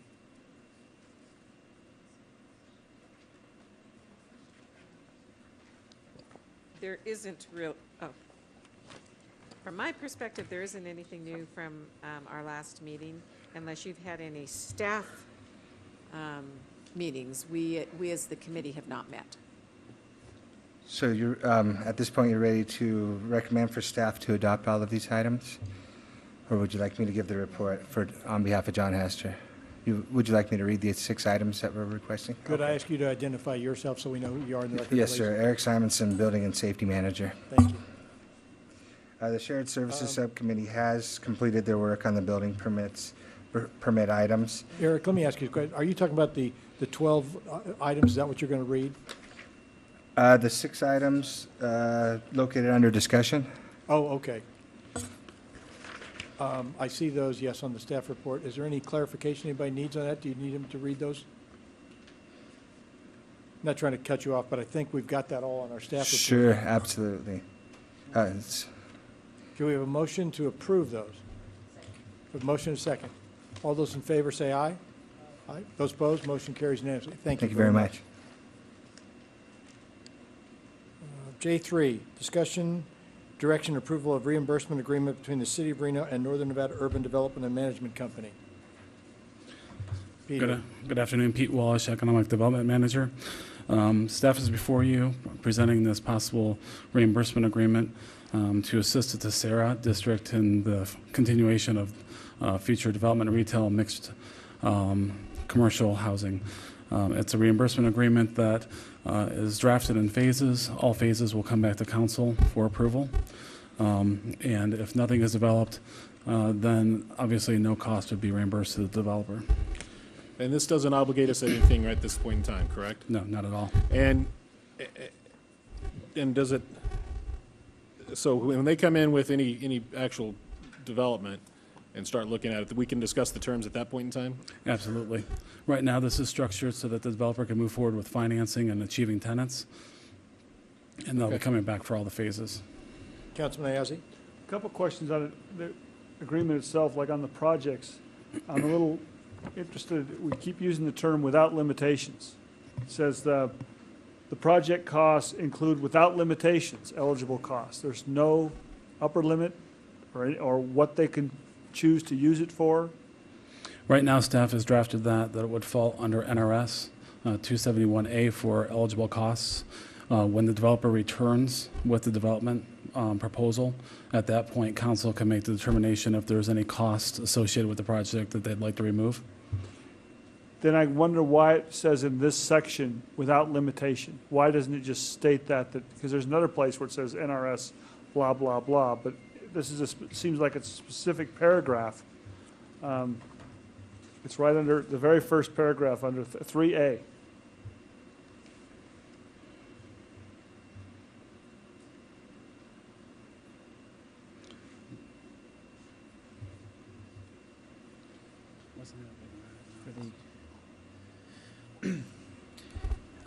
John Shipman for the record, Deputy City Attorney. So 3A you're referring to, including without limitation, where it talks about the project pieces? I'm just curious what does without limitation mean? It means these are a set of projects that clearly would work, but if there's additional projects or changes in those that would, that would come in front of council that you would look at and you'd say, oh yeah, this meets the definition of project 2. I mean, that'll work. But it says project costs include without limitation eligible costs. So how do we come back and say, well, wait a minute, you're limited there because we only approved this project and that only cost $2 million. Oh, and they say their projects cost them $4 million. As part of the when the developer brings back a project phase for you to approve, you have two things you're approving: a, kind of the hard and the soft costs, and then the maximum reimbursement amount. So, for instance, you'll have a choice with. I mean, there are things that are potentially eligible for reimbursement, but you would have the choice on a policy basis to say we're not going to reimburse for that. You'd also have the choice to be able to limit the reimbursement to a certain percentage of the development if you so desired. So if that's all the case, why is this paragraph in here? I don't to keep it broad and to keep it open so that we're not limiting anything from the get-go. And so it sort of says that they're eligible for reimbursement. Correct. We're making it eligible for you, but you don't necessarily. But then you have to come back to us for every phase. Every phase for what's being built, for how the money is going to be reimbursed, and for the maximum amount per line item. And does the same thing apply to public improvements? Do we have to pre-approve public improvements? Everything, you have to pre-approve everything. Correct. Okay. I'm sorry, one last quote on prevailing wage. It says they'll be built to prevailing wage. Does that mean prior to everything they're going to do is prevailing wage from here on out? Yeah, anything that they get reimbursement for will have to be prevailing wage. But it says later on that we have to we can hire someone to I don't want to get into a Cabela's argument again, where they've done something and then they come forward and say, well, now we want to get paid. And we say, well, you got to prove to us there was prevailing wage. But I thought in here it says that we have to go out and we have the option to hire someone to make sure that it's done under prevailing wage. Is this to say all their projects will be built at prevailing wage? All their projects will have to be built according to prevailing wage as though the city were building those projects, period, for them to receive reimbursement for it legally. We additionally have the ability to hire, like we saw it with the Freight House District, we saw it with Cabela's. where we needed some additional help administratively to make sure that, because of the size of the projects, that prevailing wage was being paid and whatnot. That may or may not happen here, depending upon, quite frankly, what you want to do with the reimbursement. If you're doing it for just property acquisition, as maybe you're giving, then there is no prevailing wage component. But I mean, your point is a good one. The developer is at risk. He shouldn't be going out there building stuff, A, without having a plan, B, without having your approval of it, and C, without making sure that the I's are crossed and D's are dotted relative to prevailing wage. Does that? So should I put in this one or in the project that comes forward, that any project you want reimbursement for, you will have to verify to the city of Reno that you did this under prevailing wage, not put the onus back on us? Yeah, that's what this does, and you can make that policy even further or even strengthen it as the phases come forward to you. So if you could emphasize that point. Okay. Councilman Mr. Fraza. Yeah, and following up on that, that provision, I think that is important. We got sued, and we lost a portion of that lawsuit. So I think the onus should be on the developer to make sure that they're providing prevailing Agreed. wages. And if you recall what happened during Cabela's, without having that outside consultant, our staff was spending a ton of time going through each and every one of the certified payrolls, found errors, those were corrected. But should the city be paying for that, or should that come out of this particular district? And should something be said in this agreement on the reimbursement? And we have that. We have the option, as Councilman, as he pointed out, we can, depending upon what the project is, the size of it, the complexity of it, administratively decide that, no, this is something we're going to need a third party to really manage and handle that, because it's just, we don't have the staff or whatnot. Yes, that is the case. And then the other question I'd have, Jonathan, on the, specifically on the financial analysis, when that was done. The Meridian report? I'm sorry, the Meridian report, how long was that ago was that report conducted now? I believe it references June of '09 was when that report was prepared. When the district, and again, to as background, that report was required to form the district. Okay, so June the 9th? June of '09. Of '09. I mean, does staff, and I don't know if this is a question for you, Jonathan, but when we're looking at these developments, do we feel that those reports are accurate to the situation in our economy right now? I mean, we've gotten all kinds of reports that aren't accurate, has nothing to do with this project, but on other bonds we have, they projected a 2% growth rate in room taxes, all those things, and they weren't accurate. Right, and again, to kind of give you the context, that report was required for the creation of the district. At that point, the report doesn't have any legal, import moving forward. What'll happen is the projects will come back to you in phases. Now, it's your policy and it's your prerogative to say how you want that. I mean, A, what are the pro formas of these projects going to look like? Are they going to hit the numbers that they're talking about, A? And then B, I mean, do you want to go back to the Meridian report in any level or try to revisit that? That'll become onto you, and that'll be your responsibility and onus, and however you want to do that from a policy standpoint is up to you. Yeah, and it probably would make sense at that time, depending on what they come forward with their plans within the district. Correct, yeah. Okay, that's all I have. Okay. Two more quick things. On what is promotional activity? I don't understand what that is, that we're going to pay you back for. Yeah, Steve Polakalis for the record on behalf of Northern Nevada Urban Development and Management Company. That's something set forth in NRS. It's a promotion. It's a development, kind of a proprietary development concept that we're considering. And if we move forward, we're going to move forward with city staff. We've discussed it with them. That's something that we would get approval on, and that would come back to you in the reimbursement agreement with more specificity. I don't mean to be too... Because it says in here, it doesn't have to come back to us. It would. I mean, it would. If there was a reimbursement sought for that, it would be part of the reimbursement request. The specifics of all that would be in there. It's just like I say, it's a concept that we're evaluating with staff. Whether or not we ultimately bring it forward to you, we don't know. But if it does come forward to you, you'll have all the opportunity to vet and decide on what you think of it at that time.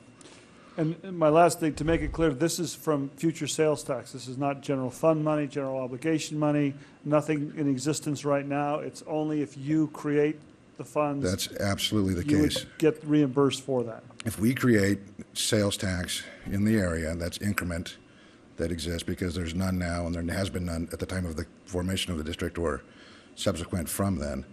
That will be incremental sales taxes generated by the development. And that's all this agreement contemplates. Pursuant to NRS, it cannot be further secured by a general revenue bond or any other mechanism that puts the GO on the hook. And again, you will have the opportunity to look at any, even of the sales tax that we're requesting in the future for a project before determining what of that you want to give us to reimburse costs pursuant to this agreement. Okay. I think that makes, yes. Thank you. Can I ask one more question? Councilman Sparrow. Mr. Polkalis, just one more question. Just the boundary, because you guys have acquired, what is it, 2 to 3 blocks now? Well, it's, yeah, I mean, it's a 6.5 acres or more. But the first phase is concentrated on the 2 blocks on Virginia. And then is the Brick Hotel by the Goodyear, do you guys have, is that your property? Yes. The ownership? Okay. I don't know what the name of the hotel is that you're referring to, but all the hotels on that property with Reno Vulcanizing are owned by us. Okay, so you guys actually have, I mean, titles under the company, you guys have the ownership? Yes. Okay, thank you. There are operators in there, but we own the property. Okay. Second. We have a motion second. Any further discussion? All those in favor say aye. Aye. Those opposed, motion carries unanimously. J4, discussion potential action and/or direction to staff regarding renewal, modification, or termination of the interlocal agreement for fire services.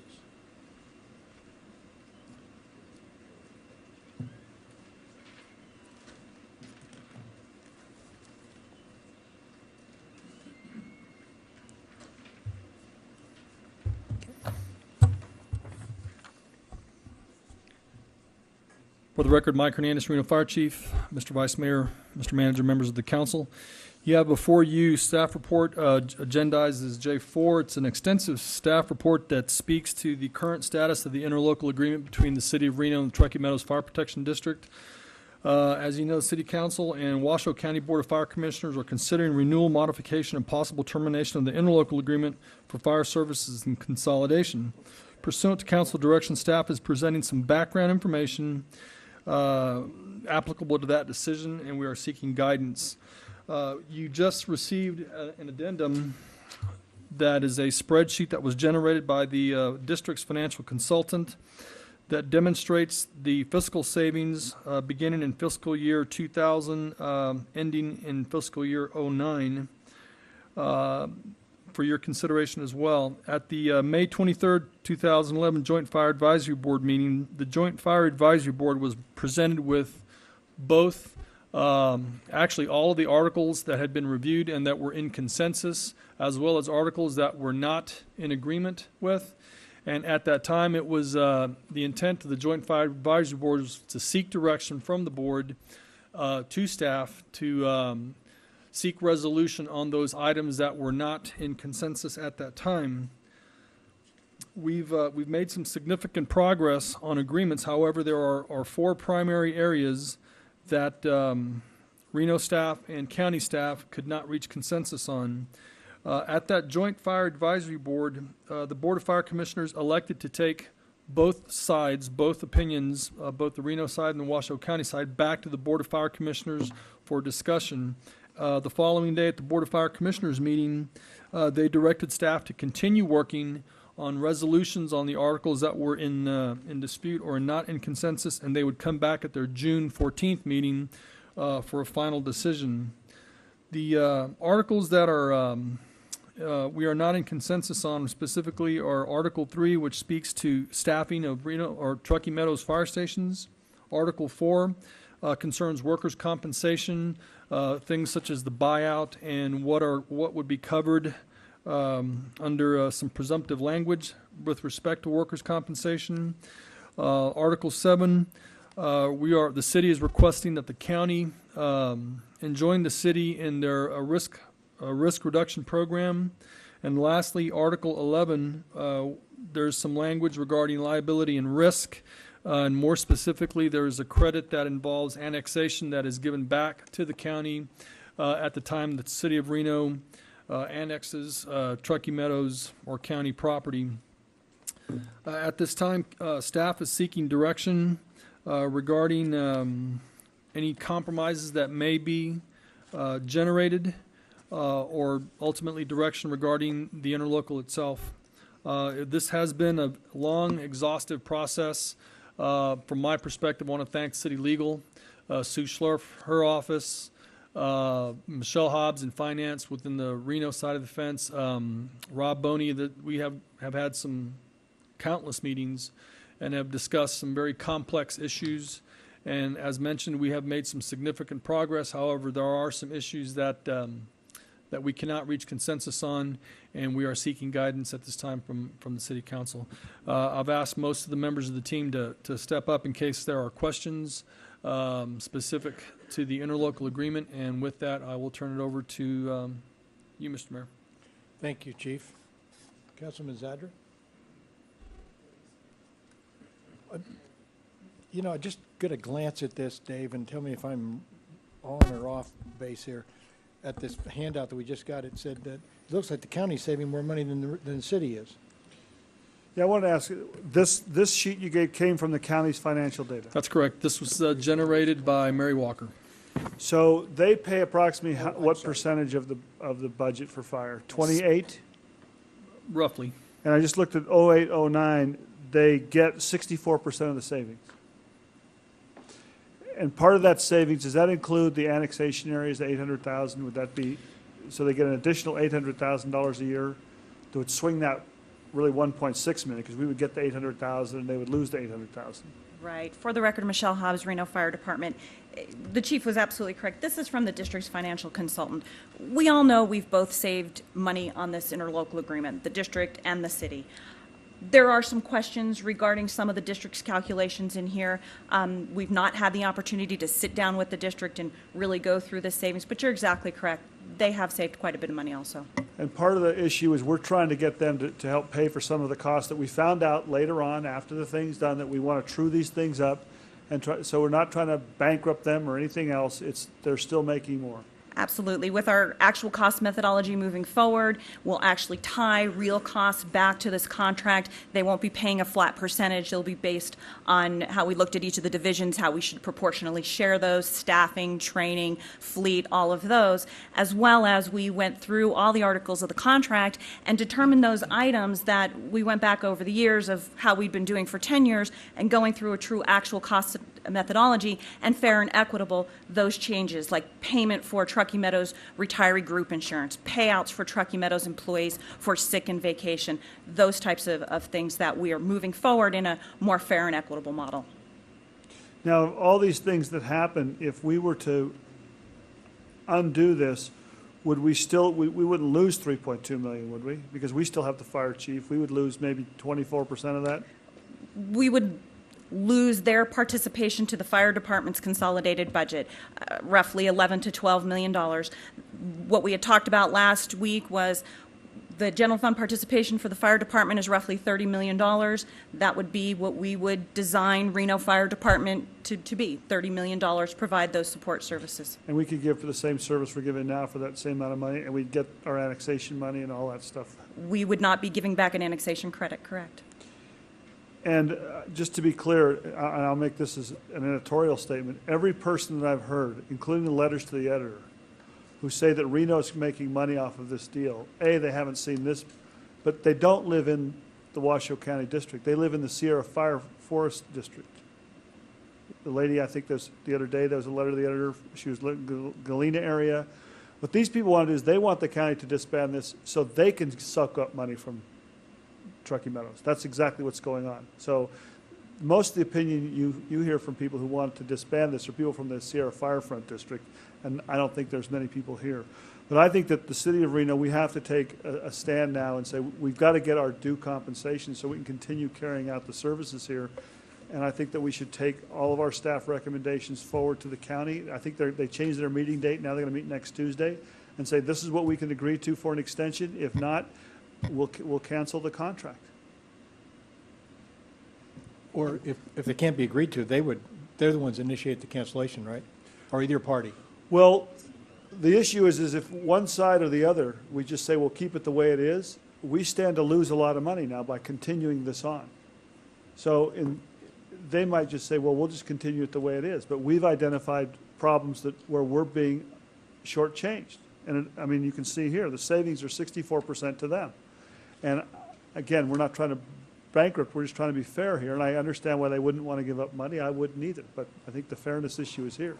What portion is 64% to them? If I add up the 0809, where we saved 3.268 million, and they saved I'm sorry, I did it wrong. Total. They've saved 2.5. They saved 2.5. That's still 60%, not 40%. It's far more than the 26%. Right. Thanks for correcting me on that one. So that's an issue that I think we're trying to just, and quite honestly, a year ago, that's where it started. The county wanted to open this up, if I recall, because they didn't think they were getting the services because we were starting to brown out stations. They wanted to make sure they were getting the services. And so we really started looking into this and saying, well, we have some issues on our side too. And I'll reiterate one more thing that they keep saying is that they think that they're going to lose money in 2 years under this scenario, but they have never addressed lowering their service levels like the city of Reno's had to do, and they've never had to lower their service levels to discuss that. And they haven't talked, I think that's going to come back to them next week, and I haven't seen their staff report as to what happens if we do have a notice that this goes away. We have up to a year to disband it. And what I would recommend to the council, that if we do that, the first thing that we do, since it doesn't all happen in one day, first thing we do is say, we're taking our property taxes back. I mean, we do that July 1st, so they don't get that next year. So those are my comments. I'd make a motion that we proceed to the county with all of the staff recommendations we put in the agreement, and we say, here's the agreement we'd like you to sign for the next 2 years.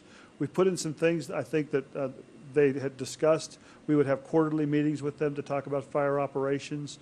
We tried to address some of their things, and if they don't want to agree to that, then we would initiate pulling out of the agreement. Yeah. Second, I would add to that well, first of all, to reiterate what the chief began this conversation with, our staff has done an absolute incredible job at trying to negotiate the revisit to this contract.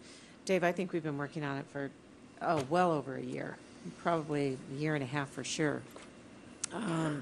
And for some of these things, the most significant ones, and I refer you, they're pretty well synopsized in the letter that we received from the county commission chairman, the issues that are of concern to them. Well, you can clearly see that they are equally our concern as well. And what I think you need to pay particular attention to is they're asking for things that even we cannot do. For instance, the sit-in in the negotiations for the contract. We cannot be involved in that process, yet they're demanding that they have someone who can be involved in that process. The chief was very emphatically told that this conversation was nothing with him any longer. It was with the county commission working as the fire board and our union, Reno's union. So there's just some real dramatic and concerning demands that are being put on the table, and we do have to protect our fiduciary responsibility and safety, public safety responsibility to our citizens. It would be huge disservice to our community to not continue these savings over issues that are unreasonable, expectations that are being placed against us that are unreasonable. But our first requirement is to provide public safety, and we'll be able to do that. Our staff has absolutely confirmed we'll be able to provide the same service level at that fee. Yes. Councilman Zotter, you brought up a point that I wanted to make, and I'm glad you said that, about negotiations. The county has the opinion from their attorney that they can sit in.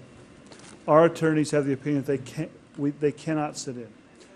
There's a similar thing happening right now with flood control. We formed an organization. Those employees will work for the county, but they are under our control. We sit on that board.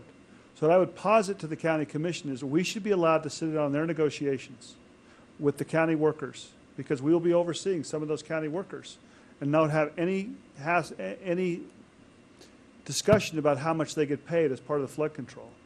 And if they allow us to do that and we don't get sued and everything works out fine, then I would say that their attorneys are correct. And I would work on doing this. But I hesitate to think, I don't think they're going to let us in on those negotiations. But I'll offer that up. If they think that that's a legal way to do it, then they should allow the City Council of Reno and Sparks in on the negotiations with whatever local is covering flood control, because we have exactly the same situation that exists there. And I will also say that over there, they also get a 5% administrative fee, the county does. So I would just throw that out there too, as something that they can discuss and think about if they want us involved in their negotiations at the same time. And your reference is, when you say the Reno and Sparks City Council, you're talking about the board members? The flood board control members. Yes, okay. Council, if I could be heard, Rob Boney, City Attorney's Office. I would still like to just reserve and preserve the opinion that council has been provided. Oh, absolutely. Okay, thank you very much, just to clear that up. We won't know that for a couple of years. We have a motion and a second. Any further discussion? All those in favor say aye. Aye. Those opposed? Motion carries unanimously. Thank you, Chief. Thank you, Mr. Vice Mayor, Mr. Manager, members of the council. J5, discussion and potential direction to staff regarding proposed state legislation and other matters relating thereto. Senator Matievich. Oh, goodness.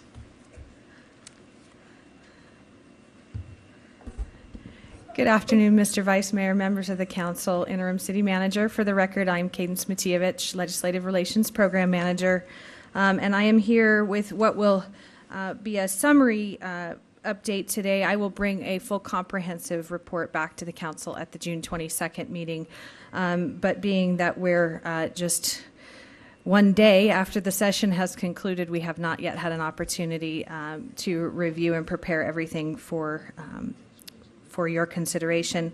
I did want to bring a couple of items before you today. I know that there's been considerable media attention on a few of the bills that passed in the final hours of the session, and so certainly wanted to have an opportunity, few minutes indeed, Councilman Dortch, give you an opportunity to ask me any questions that you might have about those, and again, just highlight some of the more important things that came out in those final hours. Just a couple of highlights. I think perhaps Mr. Good had an opportunity to give this news to you at the last update, but AB 68, which is the bill, Assembly Bill 68, which deals with property sales and leasing, or in its final form, property leasing. That was the bill that the Nevada League of Cities brought forward that we had recommended as a League of Cities bill. Was passed. It was signed by the governor on May 24th and was effective upon his signing. So a bit of good news there. Assembly Bill 360, which is the bill regarding property nuisance, chronic nuisance and abandoned properties that Assemblyman Bobzien sponsored on our behalf, that also has passed. And we are anticipating that the governor will sign that within the next few days. He's indicated that he will sign it. I think he's just giving priority to those bills that need his immediate review. So a few words of good news there on those two bills. Assembly Bill 376, which was sponsored by Assemblywoman Debbie Smith. I think throughout the session I've been updating you all with news on that as her Star Bonds bill. That bill became a very important vehicle for the city in the final minutes of the legislative session, and some amendments were added to it that will benefit the city as a whole, and particularly our downtown area. There were several amendments to it. The two that are most germane to our purposes are one that will provide the council with the authority to enact a surcharge on room nights, a $2 surcharge per room night rental on those major hotel properties within the downtown District D, to be a funding source for capital improvements for facilities within that district or within 1 mile of that district. And so that would mean the National Bowling Stadium, the Reno Event Center, the Ballroom, and the Livestock Event Center. So that was something that I will tell you, the entire Washoe delegation, our assemblymen and senators, really rallied together. The mayor and Councilman Dortch, representatives of the RSCVA and the downtown properties came down to the legislature late last week, made a presentation to our Washoe delegation, and I will tell you that they really got behind us.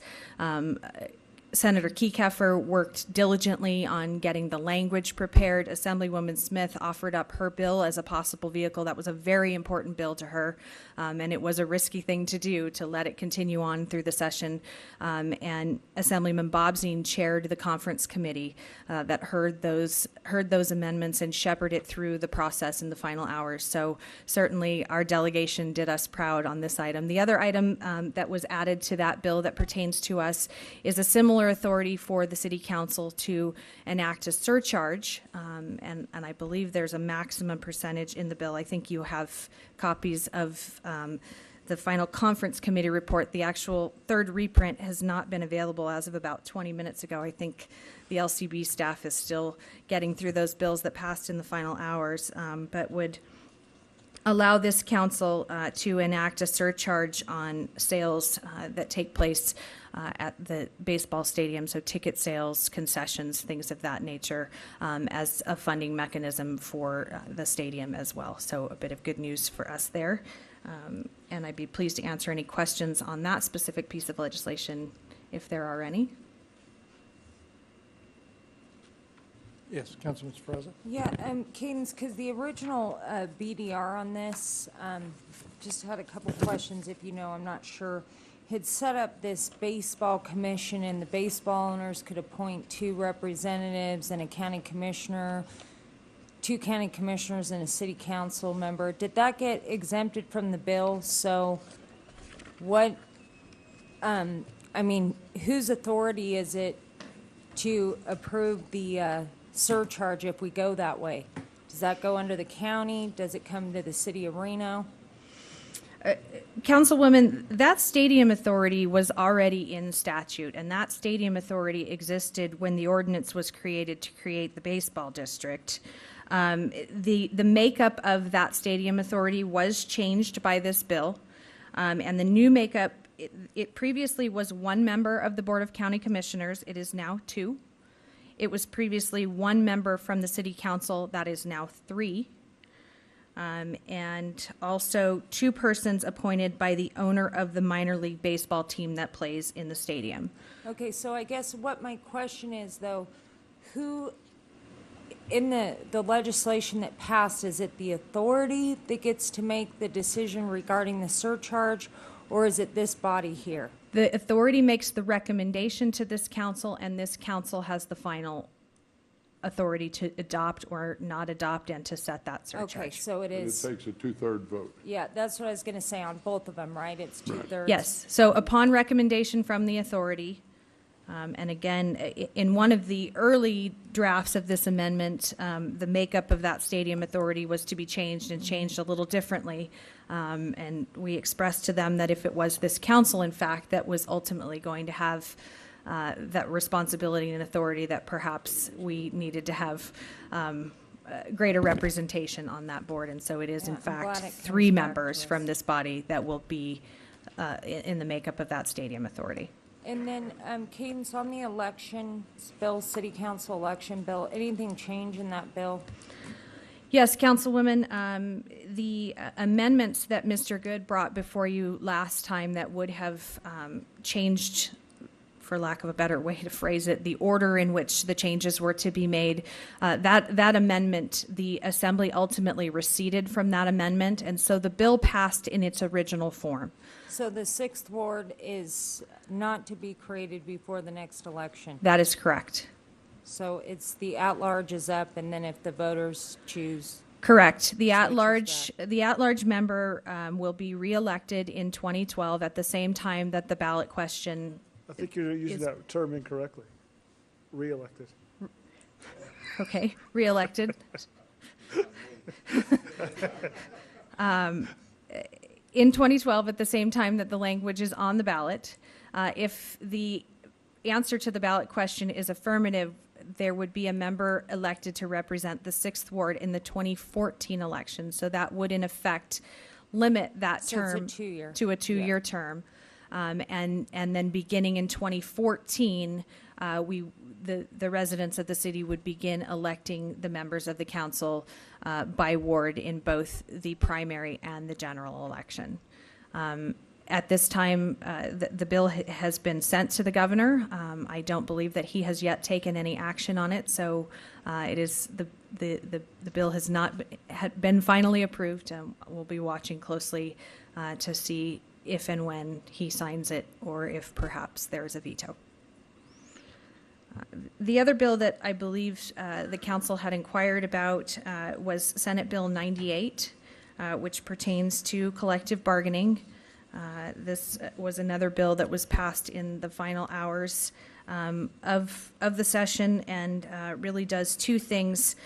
First, it adds as a new subject of mandatory bargaining to NRS 288-150 that each contract must have provisions to address procedures and requirements for the reopening of collective bargaining agreements that exceed 1 year in duration, for additional further new or supplementary negotiations during periods of fiscal emergency. The requirements for that reopener must include, without limitation, measures of revenue shortfalls or reductions relative to economic indicators, such as the Consumer Price Index, as agreed upon by both parties. So any new agreements will be required to have that reopening provision in there. I will confirm that fiscal emergency, when the Assembly adopted these amendments, Assemblyman Goycochea did make some statements on the floor that clarified that fiscal emergency in this context be given its normal and ordinary meaning, and that definitions from other chapters and titles of NRS do not apply here. So some of the things that may have had implications on our bond ratings, calls of bonds, those sorts of things, this language is not the same. So I think that was a helpful clarification for us.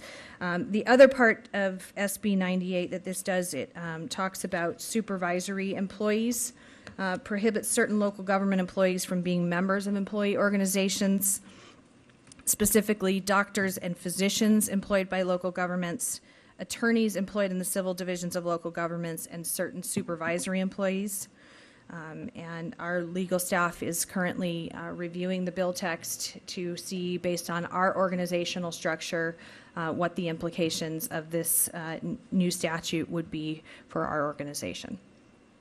Thank you very much. Excuse me, thank you very much. Okay. Cadence, because right now, just the way I read it, I mean, it's pretty, I mean, we do have members in bargaining units that do these functions now under this language. So was there anything retro in the language? No, Councilwoman, there was not. I think we should have attorney-client about that chunk. I do too. I mean, this is going to take effect July 1st, Mr. Mayor. Did the governor sign that one? No, sir, not yet. Did they? There's several bills he has on his desk now. He's studying. Did they ever pass anything relating to population changes throughout the? Yes, Councilman. Assembly Bill 545 is what's commonly referred to as the population threshold bill, and what it did was it went through all of the various statutes that have a population trigger and adjusted them so that cities and counties who had had a change in their population that would have put them over the previous threshold would still have the same applicability. What did it go up to? 700,000 for essentially counties under 700,000. Between 100 and 7,000 is now the category that Washoe County falls into. I'd be curious how that falls into general rules that could be across the state. What the Supreme, you don't need to answer that. And I think there will be some consideration of that. The Supreme Court, has previously ruled on this particular issue. I believe that the last time that the population threshold was adjusted, they did make a ruling that it was permissible. I don't know if perhaps this court will look differently upon it. Again, thank you very much. Thank you. And Mr. Mayor, there was one other bill we were discussing. We did give it to you. That was a lunch bill. So would you take care of that? Okay, let's move forward to boards and commissions. We did the Reno Tahoe Airport Authority. The Reno Planning Commission, Mr. Dortch. Yeah, thank you. I'd like to reappoint Kevin Weisky, Doug Kaufman, Doug Haltom, and Pat Egan. I do have some questions on this. Is there an opening? Yes, there is. I was going to touch on that because I know you asked me before. I'm not making that appointment right now. These are just the reappointments first. Okay. Okay, we have a motion and a second on the reappointments. All those in favor say aye. Aye. Those opposed? Motion carries unanimously. And I was prepared to move forward on filling the vacancy, but Jessica had asked me to continue this till our next meeting, and I have no problem doing that. Yeah, I would like to open it up too to see if we have more applicants. I am concerned that we have no women on our planning commission. I'm going to be pretty blunt about it. There's no diversity on our planning commission, and I think that there's people who are interested in applying. What about the wards? Do we have a good mix? All the wards are covered. They're all covered? Okay. All the wards are covered. Some were represented more than others, but The only one that's represented more is Ward 2. It's got 2 members. mhm. The rest all have 1. So. Okay. And we did receive a last-minute application. I have not had a chance to contact her from a Lisa Krasner. The application came in today. I mean, I haven't had a chance to. So I'd like to see if we could open up the applications for another week. It's fine with me. Okay. So We'll continue to advertise and bring it back in 2 weeks. Okay. We'll do that. The regional, wait a minute, let's see. Regional Planning Commission, yes.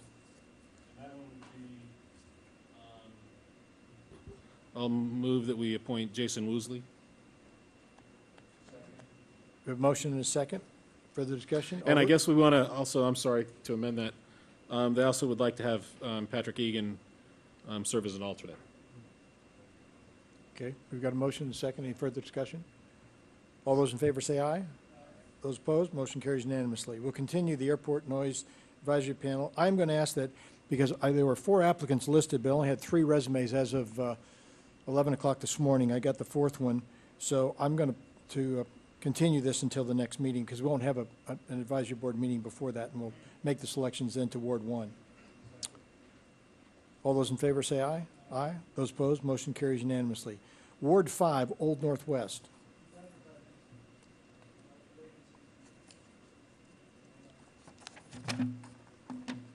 Ward 2, Central.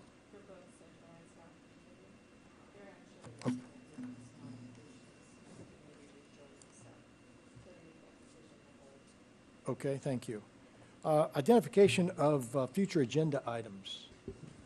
Mr. Mayor? Yes, Mr. Dortch. Thank you. A couple things. One, I'd like to have a discussion regarding the University Overlay District, primarily over in the industrial area where we put the overlay in with a lot of recreational properties, and I'm talking to the people up there that are having a hard time leasing those properties because the confusion at the city regarding they come in with a tenant, a possible tenant, and they're telling them that they can't use the underlying zoning that was there prior to the overlay coming in, and then a lot of that's considered recreational use now.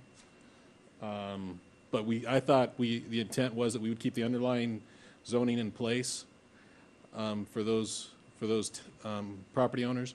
until the university actually started acquiring that property. I mean, it was zoned, we have zoned it recreational for the university purposes, but I think it's going to be quite some time before the university starts acquiring any of that property up there, and the property owners are having a hard time leasing some of those spaces because of the confusion regarding the zoning. So I want to have that discussion. And then in regards to the bill that was passed and hopefully will be signed shortly by the governor regarding the $2 room tax, if we can, I would like to have that discussion and possibly have an ordinance. There was a meeting with USBC on July 2nd, and the RSCVA is going to make the proposal to have that tournament extended for 20 years. And it'd be nice if we have had at least, we're not going to be able to have both readings, but it'd be nice if we can get it accomplished by then, to at least have the first reading of that ordinance done and starting to move in the right direction so that they can tell them that where we stand on that. Okay. Councilman Ahazzi? As part of that one, I'd like to know also with the Supreme Court ruling, as part of that presentation, how the RSCVA made out. I mean, are they going to get more money than they thought they were going to get, or they're not getting taken away as much, so for their budget? Also, I'd like to bring forward the widening of McCarran Boulevard in the south, the trees along there, some policy decisions about whether we should replant those trees there or put in some pedestrian hangers for shade. So just bring that back to us. And the last thing is our policy on banners along the streets. I've had some people come forward and say they want to put banners up, but they're being told that they can't do it because they're not a recognized entity. So we've got those banners all along 4th Street that have been there for 4 or 5 years, and we don't have any way of fixing them, and we're not letting other people do it either. Okay, I think we have to revisit that, because there's an ordinance, you can only leave a banner up so long for. I mean, our own little, those little banners we have on the light poles? On the poles, okay. Those banners. Okay, promoting municipal events. Right. Okay, gotcha, thank you. Anybody else? Councilman Sofraza. Dwight, just to follow up on if you want the room tax language on for next week, there is some information I'm going to need to, in order to make my decision. I want to know what the devaluation of the assessments have been downtown and how that's affecting our general fund. There's some other things that I want before I feel comfortable moving forward with that fee, and that in particular. Because they keep getting reassessed, and that's hitting us pretty badly. And we're already paying out of the general fund on the event center. I think it's hitting the general fund $3 million this year. Yeah, I mean, yeah, whatever information you need to get, let's get it for you. I mean, this is a true benefit to the city. I mean, it takes that burden of the maintenance and improvements to those facilities off our backs. I mean, so this is a great benefit to the city, and this was voluntary on the downtown properties part. I mean, they all stepped up, or we would have never gotten it done. I mean, they all came down and said that they're in favor of it and wanted to move forward. So this is, I mean, it is a great benefit to the city. I understand that, but I also, we had a presentation by NUCO on the management of that facility several months ago now. And we asked them for information to come back to us, and it still hasn't come back to us. So I would like those answers before we move forward. Okay. And I have one. This goes back to October of last year. The Downtown Police Tax District had presentations about the garbage cans downtown, the compacting garbage cans, and they were talking about people going through the cans for recyclables, et cetera. And it was discussed, and it was supposed to come back to council, but it never did, because we had one property downtown that what had to come back to council was, could they legally advertise on the can? Because they were looking at saying, okay, if we can advertise on the can, then we could probably come up with the money that would take to buy those. So I'll give staff the information from that meeting, the Downtown Police Tax District, and hopefully we can have that on a July agenda.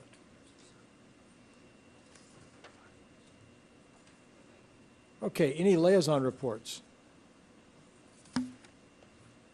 Reports from conferences or professional meetings. Move to L4. Resolution donating $750. Mr. Dortch.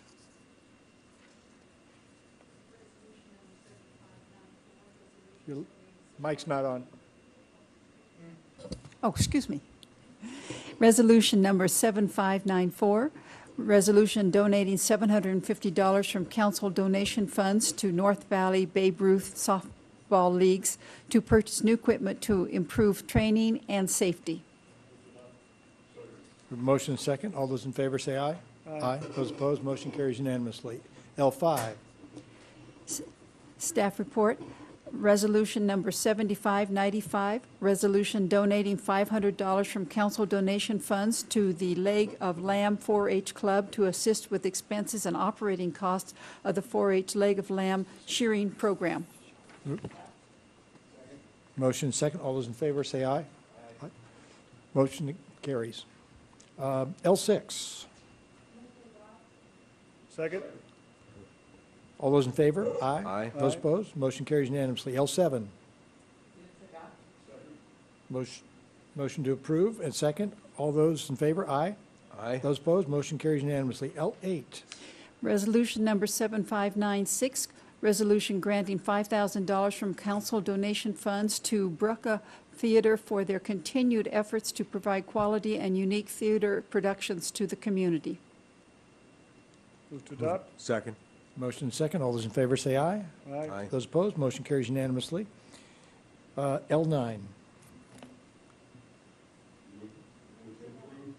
Second. We have a motion and a second. All those in favor say aye. Aye. Those opposed? Motion carries unanimously. L10. Resolution number 7597, resolution granting $3,000 from council donation funds to the Truckee River Foundation to provide safety information and equipment for children at the 2011 Truckee River Safety Fair. Move to adopt. Second. We have a motion and a second. All those in favor say aye. Aye. Those opposed? Motion carries unanimously. L11. Resolution number 7598, resolution granting $5,000 from county donation funds to the Peavine Elementary School Parent-Teacher Association to purchase 5 exercise stations for their playground. Second. Motion and second. All those in favor say aye. Aye. Those opposed? Motion carries unanimously. L12. Resolution number 7599, resolution granting $500 from council donation funds to McQueen High School Junior ROTC program to purchase educational materials for their continued efforts in citizenship, leadership, and service to the community. Move to adopt. Second. We have a motion and a second. All those in favor say aye. Aye. Those opposed? Motion carries unanimously. L13. Resolution number 7600, resolution granting $5,550 from council donation funds to the Reno Problem Gambling Center to provide, excuse me, expert and compassionate treatment services to problem gamblers and their families. Move to adopt. Second. We have a comment? Yeah, I'm just, for the record, I'm going to abstain on this item. I serve on their advisory board. I'm not compensated in any way, but I'm going to abstain from voting on the funding. We have a motion and a second. All those in favor say aye. Aye. Those opposed? Motion carries unanimously. L14. Yeah, this one, the Veterans Hospital, I did have the opportunity to sit down and meet with them. They're doing a $200 million expansion and actually going to be getting more funding. They're on the top of the list. They need some help from the city in regards to, I'm sorry, Kerman. My mind's gone blank.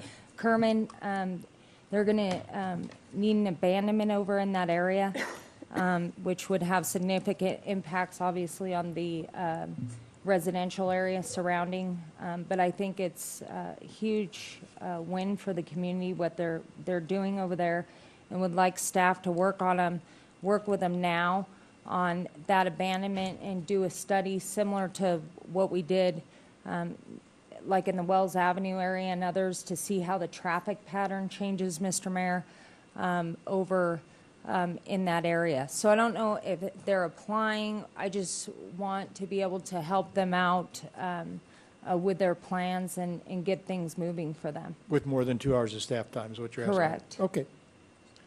We have a motion and a second. All those in favor say aye. Those Aye. opposed, motion carries unanimously. L15. Why don't you move L15 down on the list? Okay. And let's do that and then get the others out of the way. We've already moved to continue L16. We'll move to the M items. Mr. Mayor, if you want to take over, No, that's you fine. go right ahead. M1, recognition of good deeds and Are positive you events. moving it, really? Are you moving L15? Yeah. Okay, all right. Get the others out of the way, knock them out of the way. I love sitting, I'd like to watch them sit here. Mr. Good? Good afternoon, Mr. Mayor, Council, Acting Interim City Manager. Chris Good from the City Manager's Office with the good news and positive events in the community. I have 4 things to draw to your attention today. Can you go to the next slide? The first is it has been noted recently that aerospace manufacturing is becoming a growth industry in northern Nevada. It has more than doubled employment in the last 10 years. Today, that sector employs nearly 3,000 people in Nevada, most of whom are in northern Nevada in the Reno-Carson area.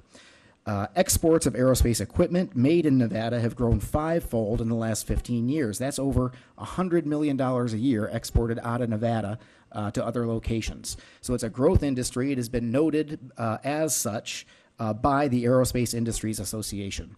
Northern Nevada is becoming a place where these kind of companies want to relocate. Speaking of companies relocating here, the Nevada Commission on Economic Development say their activity in discussing relocation of companies to Nevada is up 159% in the first quarter of this calendar year over the previous year. So there is a serious renewed interest by industries of all types and looking at northern Nevada to relocate. They are currently negotiating with 20 businesses who are expected to make important decisions about potential relocations within the next 90 days to northern Nevada. So activity is happening. There's bright spots on the horizon. People are interested in making serious investments in northern Nevada. 2 more items to go. This, I'm sure you're familiar with this, the Adopt a Pool project. The council some months ago directed staff to look for ways to facilitate using the energy of the community, put those volunteers to work, especially given the cutbacks in staff and funding at the city of Reno. So that's exactly what city staff has done, particularly the Parks, Recreation, and Community Services Division. They looked at all that energy in the aquatics organizations and said, okay, we need your help in getting our pools ready to open. Well, just last Saturday, 110 volunteers came out to help clean up Idlewild Pool. Organizations involved include the Sierra Nevada Community Aquatics, Reno Aquatics Club, Sierra Nevada Masters, Sierra Nevada Water Polo, the Lake Ridge Swim Team, and family members and neighbors of the pools. As I say, last weekend, 110 volunteers came out for Idlewild Pool. Over the last week and a half, we've had over 430 volunteer hours. That adds up to over $8,000 in free labor. And these people do good work. Can you please go to the next slide? Isn't that pretty? That's Idlewild Pool. That's ready to open this Friday, as is Trainer Pool after work that has happened since Saturday at Trainer Pool by volunteers again. I want to say Nevada Energy supplied drinks and snacks on Saturday. Trainer Pool is being worked on. Can you please go to the next picture? Volunteers really get down and dirty and get that work done. So we really appreciate that, and I want to point to city staff, the people who really helped to facilitate this from Parks and Recreation, Joe Wilson, and from Public Works, Scott Jones. Next slide. My final item to bring to your attention. The children from the family shelter at the Community Assistance Center recently decorated placemats for an interfaith lunch event that occurred there. And the adults who attended, some of the adults who attended, looked at those placemats and said, you know, this is really art, and this should be, people should pay attention to this. So Ms. Turkey Strummel from Strummel Gallery volunteered, professionally framed 12 of these pieces of artwork by the children at the Family Center and hung them there at the Community Assistance Center. So even at the Community Assistance Center and the Family Shelter, Reno is a center for arts and culture, and our arts and culture community has stepped up to help improve the environment at the Community Assistance Center, all on a volunteer basis, of course. So beautiful children's artwork is available there now. And that's my report for this week. Thank you very much. Thanks. M2, update, discussion, and potential direction to staff regarding the progress on consolidation and shared services. Rick? Rick Vandenberg, Communication and Technology Director, and to be quite honest, there's not much to report, with the exception that the next Shared Services Elected Committee is on June 20th at 10:30 a.m. Well, Mr. Mayor, one thing that I think we need to take into consideration, we need to watch what's going on with this fire district, because I think that if this is what what I'm hearing they want to do, if they do, we're wasting our time talking shared services and things. So, Mr. Mayor, you hadn't returned yet, but there's a meeting on the 22nd, I think, and the motion that Councilman Ayazi made this afternoon, I think we're going to have some kind of resolution or direction on the 22nd after the commission meets, the county commission, as to the fire district, and if we're going to unwind it or we're going to continue for 2 more years. So your comments are appropriate, but I think we'll know next week that. I think it is next week. They're going to take action, and if it is, or this week, if it is, then I think we're wasting our time talking shared services, and we don't need to have staff and everybody else going over just to sit and listen to ourselves talk.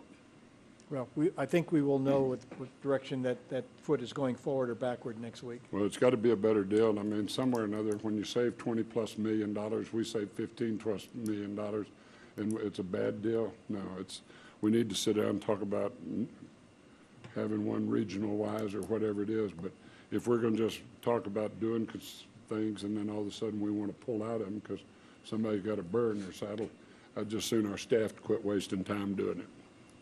Thank you, Mr. Vandenberg. Thank you. Sorry about interrupting you. You didn't. M3, update on tracking fire department overtime. Welcome back, Chief Hernandez. It's good to be back. For the record, Mike Hernandez, Reno Fire Chief. You have the June 8th report on fire department overtime, as is our practice and has been our practice on these meetings. We are following the standard format. You have a snapshot of the last 2 pay periods. The previous pay period saw an expense of $53,315. We are down from that pay period to $44,214. Again, as is our practice, under item 5, you see how that breakdown or how that was broken down and how it was utilized. And on the last page, you have a global snapshot of our overall budget and where we are with respect to services and supplies, holiday pay, severance pay, callback pay, etc. And we are just slightly over $200,000 over budget with respect to our overall budget. And with that, I'll take any questions. Well, that's good because there was fear at one time, maybe a month ago, it'd be as much as $1 million. So that's correct. Thank you, Chief. Looking Any questions? good. By the way, Chief, since you're back from Texas, do you have something you want to report to us or tell us about Texas or anything? Other than it was extremely hot. No, sir, that's not anything I'm talking about. I think there's a member of your family that had a very distinguished honor in the state of Texas, and I think it's time you tell us. It is with deep honor that I'm proud to report that my oldest daughter graduated as the valedictorian of her high school, and she was awarded several scholarships. And I'm also deeply humbled and honored to announce to the council that she has elected to attend the University of Nevada at Reno.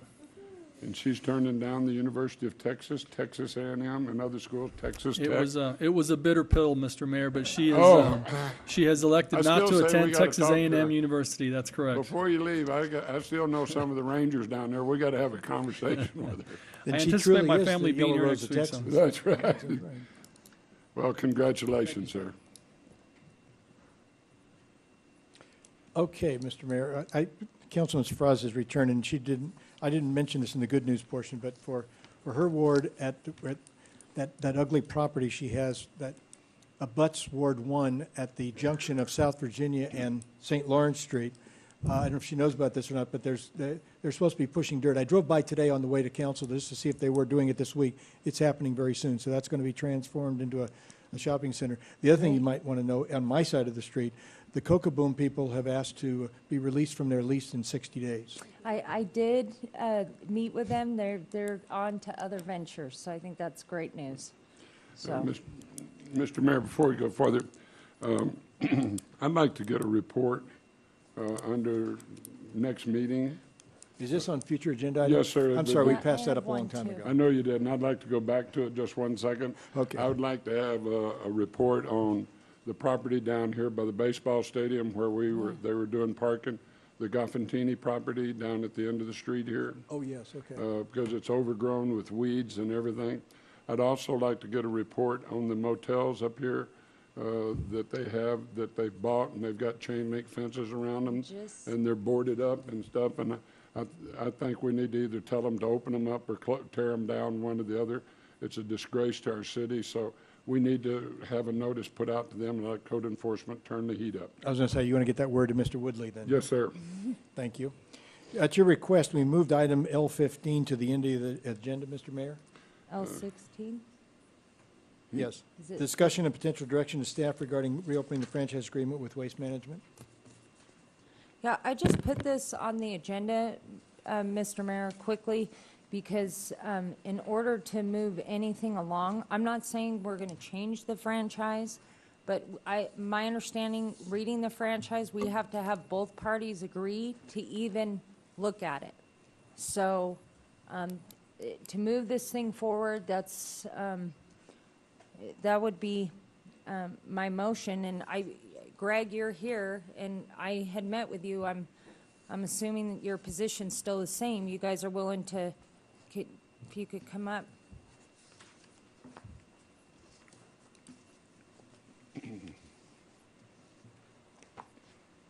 Greg Martinelli for Waste Management. Yes, we are willing to discuss that. I think the only thing from a clarification purpose for me is Mr. Manager's got a schedule to bring something to you on the 22nd, which if your direction is to discuss only your franchise and you're not interested in a consolidated agreement for the region, then it may make our discussion on the 22nd moot, because that's kind of a global look at the area, and it may not contain things that are of importance to you. So we just would like to know from a clarification purposes if we're just talking with a direction towards improving the Reno franchise. Yeah, and I think what my understanding, and maybe Councilman Guston can help me out on that because he serves on the health board. You guys have been doing some stuff, but the other jurisdictions, they may want totally separate agreements. So, I mean, are we going to wait on the other jurisdictions to even start negotiating doing MRFs or anything else? My understanding, Mr. Martinelli, you may clarify this if I'm wrong, is that the interested parties right now, your company and the other company, have gotten together with Jenny Reefer over at the county and drafted an ordinance that is compatible, acceptable if it moves forward to your company and your attempt to establish a recyclable facility. Am I right about that? I attended a workshop on, I guess yesterday, on changes that are being proposed to the solid waste management plan for the region.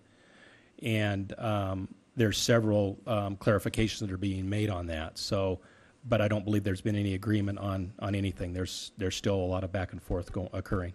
Okay, then I'm ahead of it. Jessica, I cannot give you any other information because Mr. Martinelli says it hasn't been finally agreed to on how we'd move forward. I will find out about that and bring it back to the next meeting if I can, or at least let you know what's going on, because obviously it hasn't gone to the conclusion, and it's been more than a year. Has it been about 15 months? Oh, it's been a long time. Yeah, I don't know what's holding it up. I'm sorry, I don't know that. I think that part of the chicken and the egg here is that the cities and the county have a combined franchise for recycling. Everybody receives the same services, everybody pays the same rate. But the garbage portion of the franchise is different. Mm-hmm. So it's a dilemma. But I just think for simple calculation purposes, you can assume that the city of Reno generates 70% of the waste, 70% of the revenue, 70% of the expense. So your franchise is the large one, and since you have the largest population base, that's the one that would, if you so chose to go to another method, then that doesn't mean that we could change things in the other city or the county, unincorporated county, without their permission, but it would allow us to move forward with the desires of the city of Reno. Let me ask you one other question, but I think all the parties have gotten together to define the difference between garbage and trash. Is that correct? No, I don't think that's been agreed upon, Okay. though. That's All right. something that I believe was going to be brought before your board on the 23rd of this month. Okay, all right, thank you very much. And yeah, all this does, I want to clarify, all this does is allow us, I think I talked to legal some time ago, for staff to even talk to them about changes to the franchise or waste management. There's got to be agreement on both sides. Doesn't mean we're changing the franchise in any way, but what this does is allow staff to have discussions with them. And I think we have at least started that, if it wasn't clear, because I do have some information. I did have a meeting with staff about a presentation that says waste management solution regarding this. Yes. So there is some ongoing conversation. I don't know if you've seen that or not. That's the global solution based on your direction, or Councilman Ayazi's motion 3 years ago to work with the working group between the three entities. So the confusion for us is, there's so much stuff out there. I mean, a lot of the things we've done is just a pure guess. You mentioned something earlier about the compactors, solar compactors downtown. Those are in our proposal because we know there's something that's especially important to the city of Reno. And but what does that mean to the other entities? I mean, they definitely don't have the downtown infrastructure that you do, so they're certainly not going to need as many. But you have the need for them. You've got a need for probably twice what we've actually placed in that proposal. And I'm glad you brought that up again, because it really does two things. Obviously, it eliminates the people from digging in that we've heard complaints, true and false, about getting and throwing things around. And also, by compacting it, it requires you to come by less frequently and pick it up. So it obviously is beneficial to you, and it's beneficial to the city. It is. And they're much more attractive. They do have an advertising panel on them. You could post city events on them. You could do a lot of different things with them, just depending upon what you want to do. We've actually got 4 demo units here that you'll see at a lot of the special events around the community. You'll have 4 in Wingfield Park next month for the entire Art Town Festival. And we had 2 out at the Patty Sheehan event over the weekend. We're going to have them out at the RTO. So they are attractive. The company that makes these is actually working on a solar compactor unit for the recycling side of the unit. So that's supposed to be out this summer. So yeah, it's pretty interesting stuff. We haven't turned you down to putting some of those in the parks, have we? No. Okay. No. It was a bad rumor ahead. Well, I just think it's just an understanding. When you say compactor, people think they're the big ones that are at the casino. Yeah. I mean, these are just basically 2 garbage cans that are stuck together that are going to sit. I think the thing with the park is, there's your concern about floods, that we can't put anything in securely in the ground that's going to impede water. But these things nothing's going to happen to them. They'll sit there. We'll put them on site and we'll move them. And if the floods come, they'll wash them away. Okay. Thank you. So did you make a motion to, okay, and do we have a second for Councilman Sfraz's motion? We have a motion and a second. Any further discussion? All those in favor say aye. Aye. Those opposed? Motion carries unanimously. It was lovely having you visit with us today. I just wanted you to sit here a little longer. I appreciate that, and I see you did well on your accent while you were gone last week. I have picked it up again. Perfect. Thanks. Mr. Mayor, before we adjourn, adjourn this meeting, can we go into labor session now on the legislation that we're talking about? Just very briefly. We can adjourn and then go into a legal meeting. Yeah, no, that's what I'm saying. I'm just asking the council before. Motion to adjourn, a second? We have that. Did you second it? No, I did second it. When are you going to call for the vote? All those in favor say aye. Aye. Those opposed? Motion carries Bye. magnanimously.